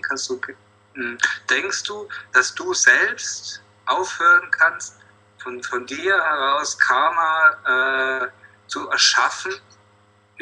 Ist das jemals passiert in der Welt? Wenn du in gute Dinge verstrickt bist, erschaffst du gutes Karma. Und die schlechten Dinge sind immer an sich da. Du kannst niemals das Karma loswerden. Aber sobald du gewahr wirst, wer du als das reine Selbst großgeschrieben wirklich bist und wer dies alles macht, wer der Handelnde ist, dann wird Karma überhaupt gar nicht mehr erschaffen. Jai Sachidanand. Jai Sachidanand. And we already have a question from somebody from Heidelberg, HHK 2013. It's in English. I'll read in English and then you can translate it in German. She or he is asking, but where come the intentions from then? How do the intentions arise? And why are the intentions sometimes good and sometimes bad? Okay, es ist eine Frage im Chat und jetzt übersetze ich das mal. Woher kommen die Absichten, Intentionen also? Warum gibt es manchmal gute Absichten, manchmal schlechte Absichten? And assuming, and the answer is very simple. It is not just intentions. It is actually similar to whenever you open your eyes, wherever you are in this universe, whatever is there in front of you is the view and the outlook and the intention. That is the Bhaav. You don't have to make it. It is there in front of you. Und es ist nicht nur die Absicht, sondern wann immer du die Augen allein nur öffnest, ist automatisch die Sichtweise, die Perspektive ist automatisch da. Das wird in Gujarati zusammengefasst unter dem Einwort Bhaav. Das ist die Absicht, die passiert automatisch, die ist natürlich da. Now it is when though somebody becomes an owner of that view, the outlook or the intention, then the label of good and bad are applied to it. Und wenn jemand der Besitzer wird von diesen Ansichten, Absichten, die auftauchen, die einfach von sich aus auftauchen, dann kommen die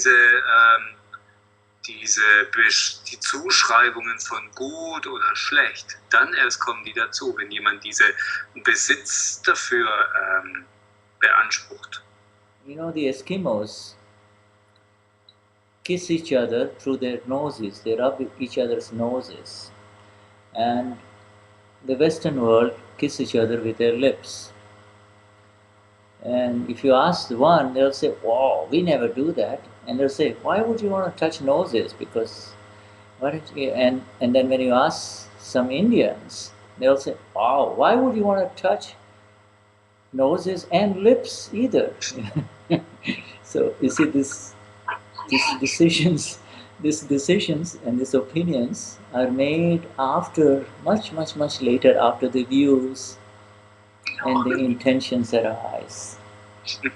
Als Beispiel jetzt von Shuddha, die Eskimos, die küssen sich, indem dass sie ihre Nasen aneinander reiben und knubbeln.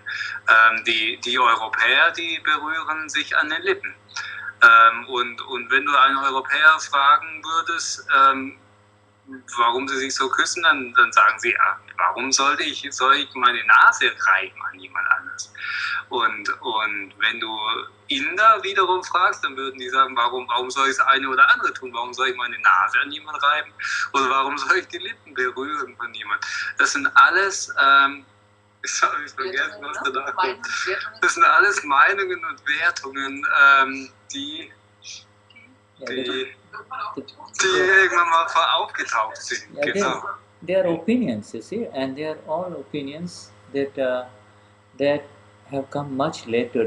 But the intentions, where do they come from? They arise when one becomes the owner of that which is in front of you, in front of your body, in front of your senses, in front of your mind, in front of your inner speech.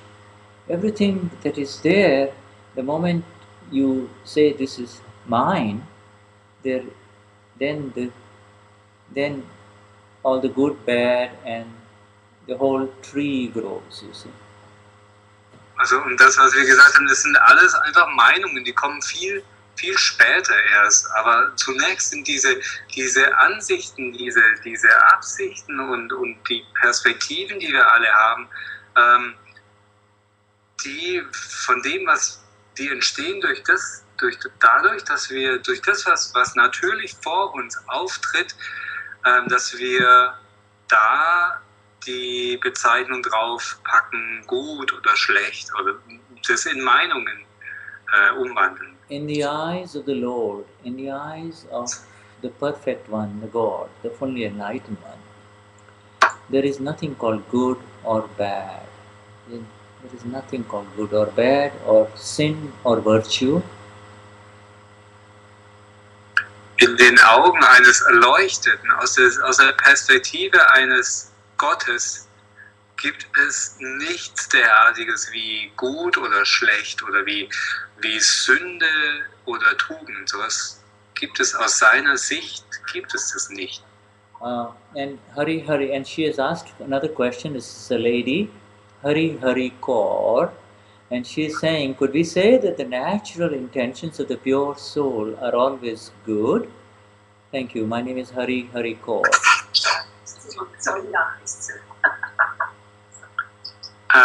Und die jetzt schreibt, Hari Kaur, im Chat weiter, können wir sagen, dass die natürlichen Absichten der reinen Seele immer gut sind? And the answer, ma'am, dear Miss Kaur, is that natural intentions, I'm glad that you use the word natural intentions. That means you are already accepting that they are happening. There is no doer of the intentions, but they are not of the pure soul. The pure soul has got no connections with this mind, speech and body of Hari Kaur. Pure soul is absolutely separate from Hari Kaur. Also es gibt, dadurch, dass du schreibst, die natürlichen Absichten, sehen wir, dass du schon akzeptierst, dass diese Absichten einfach passieren. Also die passieren auf natürliche Art. Und die reine Seele, die hat nichts mit diesen Absichten zu tun. Die ist absolut getrennt von diesen Absichten. And the pure soul is so pure that it is beyond all intentions. And if you will understand it much better if you go through this Dadavani that we have been discussing for the last 3 sessions. Very beautiful, including the one who asked about the question of intentions. But anyways, the pure soul is absolutely pure. It does not get involved with intentions or what we call in Hindi and Gujarati as Bhaav. Ye mere Bhaav hai. Also die reine Seele ist absolut rein und jenseits von Absichten und gut, oder? Es ist so rein, so hochentwickelt. Ja. Yeah. The Bhaav, the intentions, good or bad, belong to Hari core. They do not belong to the blissful one within you. Und die Absichten, gut oder schlecht, die gehören zu oder die gehören Hari core und nicht dem glückseligen, reinen Anteil in dir. Yes, good to have you in Satsang, ma'am. We'll see. We should be seeing more of you. And now, shall we take our? Is there? If there are no questions on this very magnificent topic that we read, and Dada has made it very, very clear, we can move on to our friend Gottfried and his questions. Okay, also wenn jetzt hier keine Fragen mehr zu diesem wunderschönen Thema sind, dann können wir weiter zu noch einer Frage von Gottfried kommen. Noch ganz kurz, also für alle, die da weiter tiefer einsteigen mögen in dieses Thema des Februar, Dadavani beschäftigt sich ausführlich mit diesem Thema und wir haben die letzten 3 Satsangs da gemacht, also auch an dich Hari Core. Aber jetzt gehen wir zu der Frage von Gottfried. And we have Gottfried saying, Gottfried is a fundamentalist Mahatma. He wants to get it exactly as it is, so that no bricks are out of place. And it's very good because, he recently came up with these questions on the basic 3 mantra, and I saw somewhere where I possibly had made an error in translation. So thank you, Gottfried. So we will read now. Okay, Gottfried ist ein Fundamentalist, er will das absolut perfekt genau haben und jedes Steinchen soll an seiner richtigen Stelle sein. Und ich muss Shuddha gibt zu, dass ihm eventuell ein kleiner Fehler unterlaufen ist und deswegen gehen wir jetzt hier durch das durch, was die beiden schriftlich schon ausgetauscht haben. And so we have it in English, and then I'm just going to say Namo Vitragai. I bow to the one who is absolutely free from all attachments. And the question is, who is meant to be with the one, the O-N-E, O capital? Is it the pure soul within me? Also die Frage, die Gottfried hat, geht ums Tri-Mantra. Es fängt an Namo Vitragai.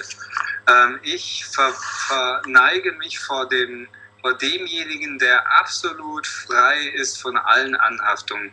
Und die Frage ist, wer ist mit demjenigen gemeint? Ist es die reine Seele in mir? And the answer was that exactly as it's stated.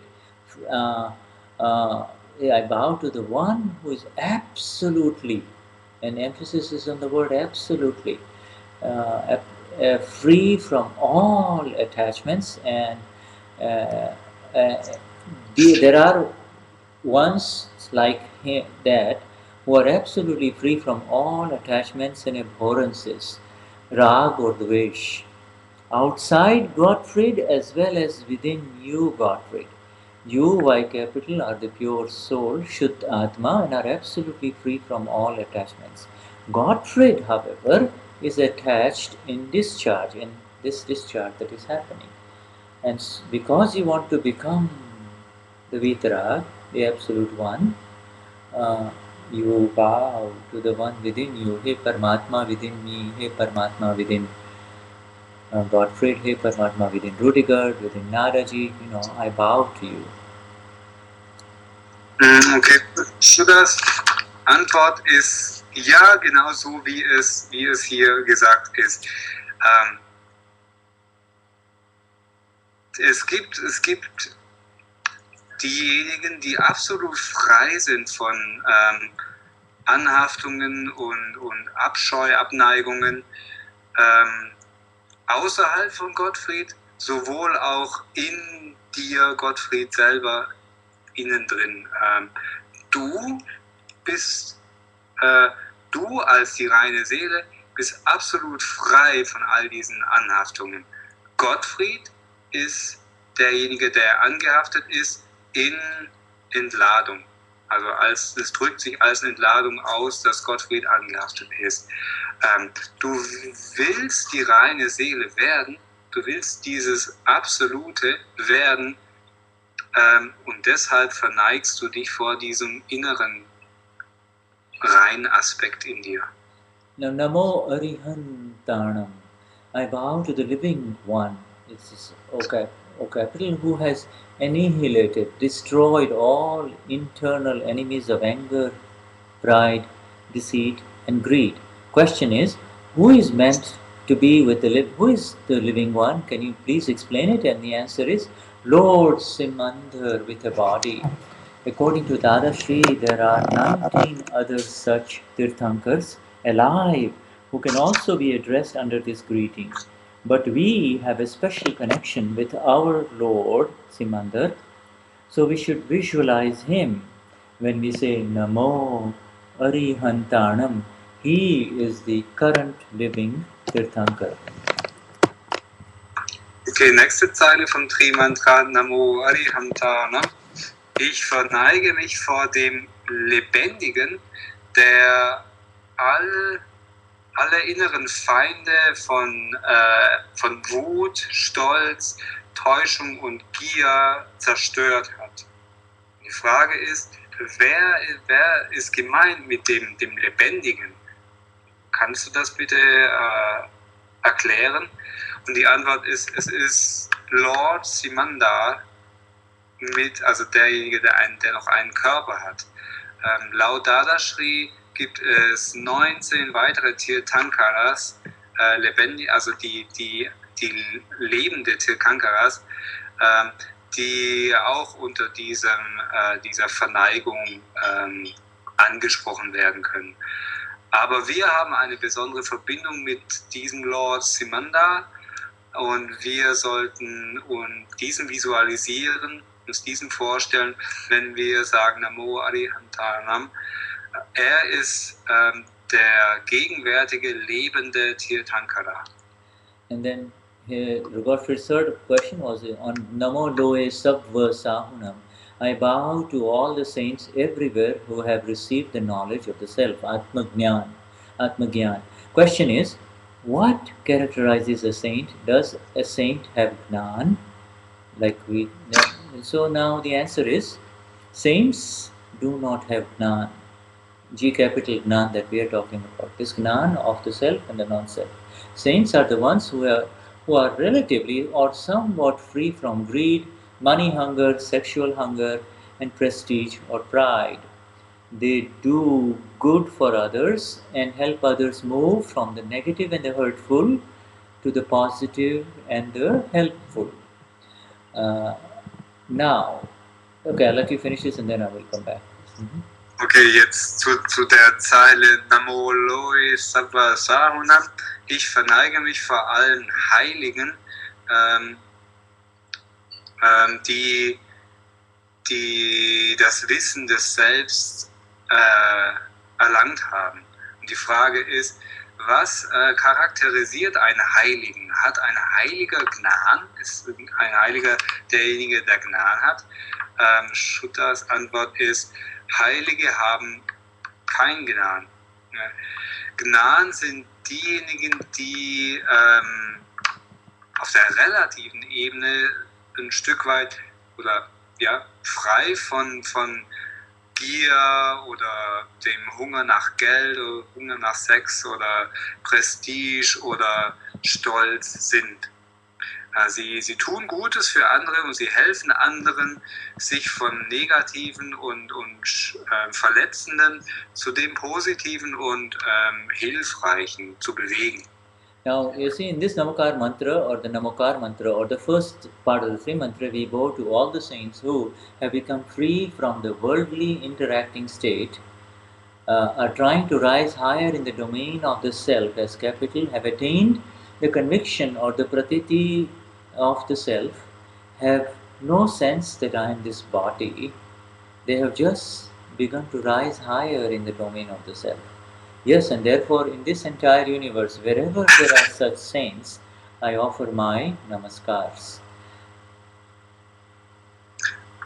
Also jetzt in diesem Namokar, also dem ersten der 3 Teile des Tri-Mantras, verneigen wir uns vor den Heiligen, die frei von dem weltlichen interagierenden Zustand geworden sind und die versuchen höher zu steigen in den Bereich des Selbst, des wahren Selbst, großgeschriebenen Selbst,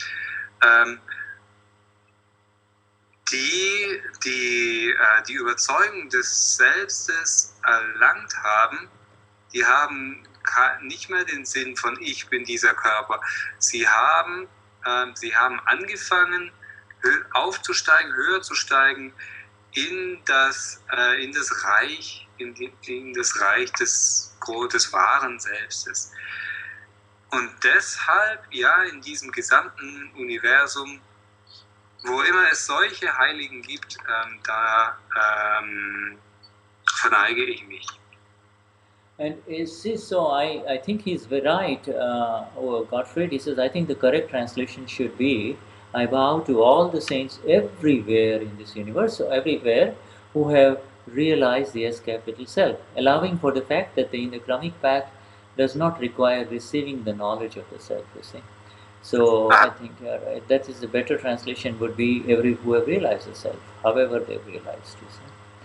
Also die Korrektur ist jetzt in dem Fall, hat Gottfried recht, die richtige Übersetzung sollte sein, ich verneige mich vor allen Heiligen überall, die das Selbst erlangt haben. Und egal wie sie dieses Selbst erlangt haben und auch in Betracht gezogen, dass es auf dem Stufenweg diejenigen gibt, die hier das Selbst auch erlangt haben, heilig geworden sind, ohne dass sie jetzt dieses Wissen des Selbst wie in Akram Vignan über das Gnani erlangt haben. Also sollte die korrekte Übersetzung die auch mit einschließen. And so coming back to Dadashri's words now in precision, Dada himself is defining a saint, not the worldly saints, but so who is a saint? We consider the one who has the conviction of the S capital self. I am the self, S capital. I am Atma, is counted as a saint by us. So at the bottom of these 5 namaskars, the Sahunam means they have the initial conviction, just like us all Mahatmas. And then the Vatsayanam, who also have the conviction, but this conviction is more heavy, extra than the saints. And then the Acharya, like Dadashri, who has got Atmagnan, has the experience of the self as capital. And finally the Arihant, who is the full God, or the one with the absolute Gnan only. See? Jetzt die von Dadashri selber zitiert aus dem Trimantra-Buch eine Passage, wer ist ein Heiliger? Wir sehen denjenigen als Heiligen an, der die Überzeugung des Selbstes erlangt hat, der die Überzeugung hat, ich bin das Selbst, derjenige wird von uns als Heiliger angesehen. Also als letztes von diesen 5 Namas, diesen 5 Verbeugungen, Ehrerbietungen, bedeutet das Sahunam, dass sie die anfängliche Überzeugung von ich bin reine Seele erlangt haben, so wie wir Mahatmas.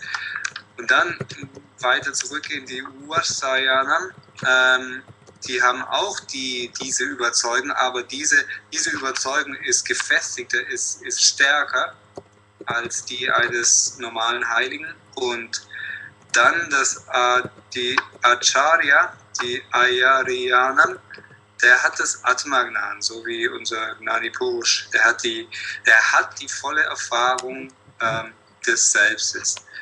Und der Arihant, ist derjenige, der volle, also der voll realisierte Gott, der das absolute Keval Gnan nur noch erfährt oder hat. Wonderful. So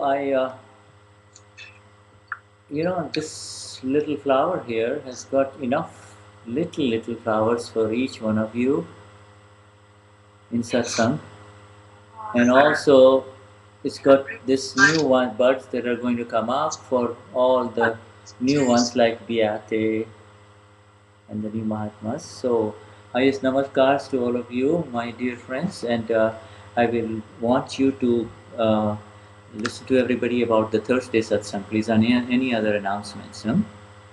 Okay, also noch zum Abschied diese Blume, die uns zeigt und darbringt sozusagen, hat genug Blüten, kleine Blüchen für jeden einzelnen von uns und auch neue Knospen, die aufgehen werden für jemanden wie Beate. Und höchste Ehrerbietung, Verbeugungen an euch alle.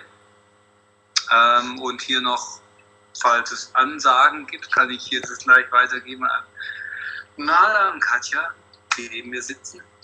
Nutzt die Lichtertreffen, eine Stunde vor dem Donnerstagsatzang. Am Donnerstagsatzang Lichtertreffen vor dem Donnerstagsatzang, eine Stunde vor wie viel Uhr? Also um 7:30 und um 8:30 ist dann der offizielle Parayan-Satsang. Um 7:30 ist Lichtertreffen, das einzelne Treffen von kleinen Gruppen, in regional auch ein bisschen sortiert. Und um 8:30 ist dann Parayan Donnerstagsatzang, ein bisschen nachstudieren von Indien. Mit Samai. Gut. Schöne Grüße aus Linda. Trimantra?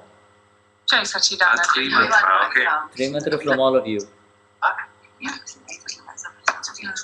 there are some people next door, so we can't sing that loud. Oh, okay. All right. So Okay. Namo Vitagaya, Namo Ariyantanam, Namo Sitanam, Namo Ayariyanam, Namo Vasayanam, Namo Loye Savasahunam, Eso Panchanamukaro, Savapava Panashano, Mangalanam Chasavesim, Paramam Havai Mangalam. Om Namo Bhagavate Vasudevaya, Om Namah Shivaya, Jai Satchidananda, Namo Vitragaya, Namo Ariyantanam, Namo Sitanam, Namo Ayariyanam, Namo Vatsayanam, Namo Aloye Savasahunam, Eso Panchanamukaro, Savapava Parashano, Mangalanam Chasavesim, Paramam Havai Mangalam. Om Namo Bhagavate Vasudevaya, Om Namah Shivaya, Jai Satchidananda, Namo Vitragaya, Namo Ariyantanam, Namo Sitanam, Namo Ayariyanam, Namo Vasayanam, Namo Loye Savasahunam, Eso Panchanamukaro, Savapava Parashano, Mangalanam Chasavesim, Paramam Havai Mangalam. Om Namo Bhagavate Vasudevaya, Om Namah Shivaya, Jai Satchidananda, Jai Satchidananda, Jai Sachidan. Beautiful, beautiful. Jai Sachidanand Vishuddhatma Bhagwan. Sachidanand. Jai Jai Sachidanand. Jai Sachidanand.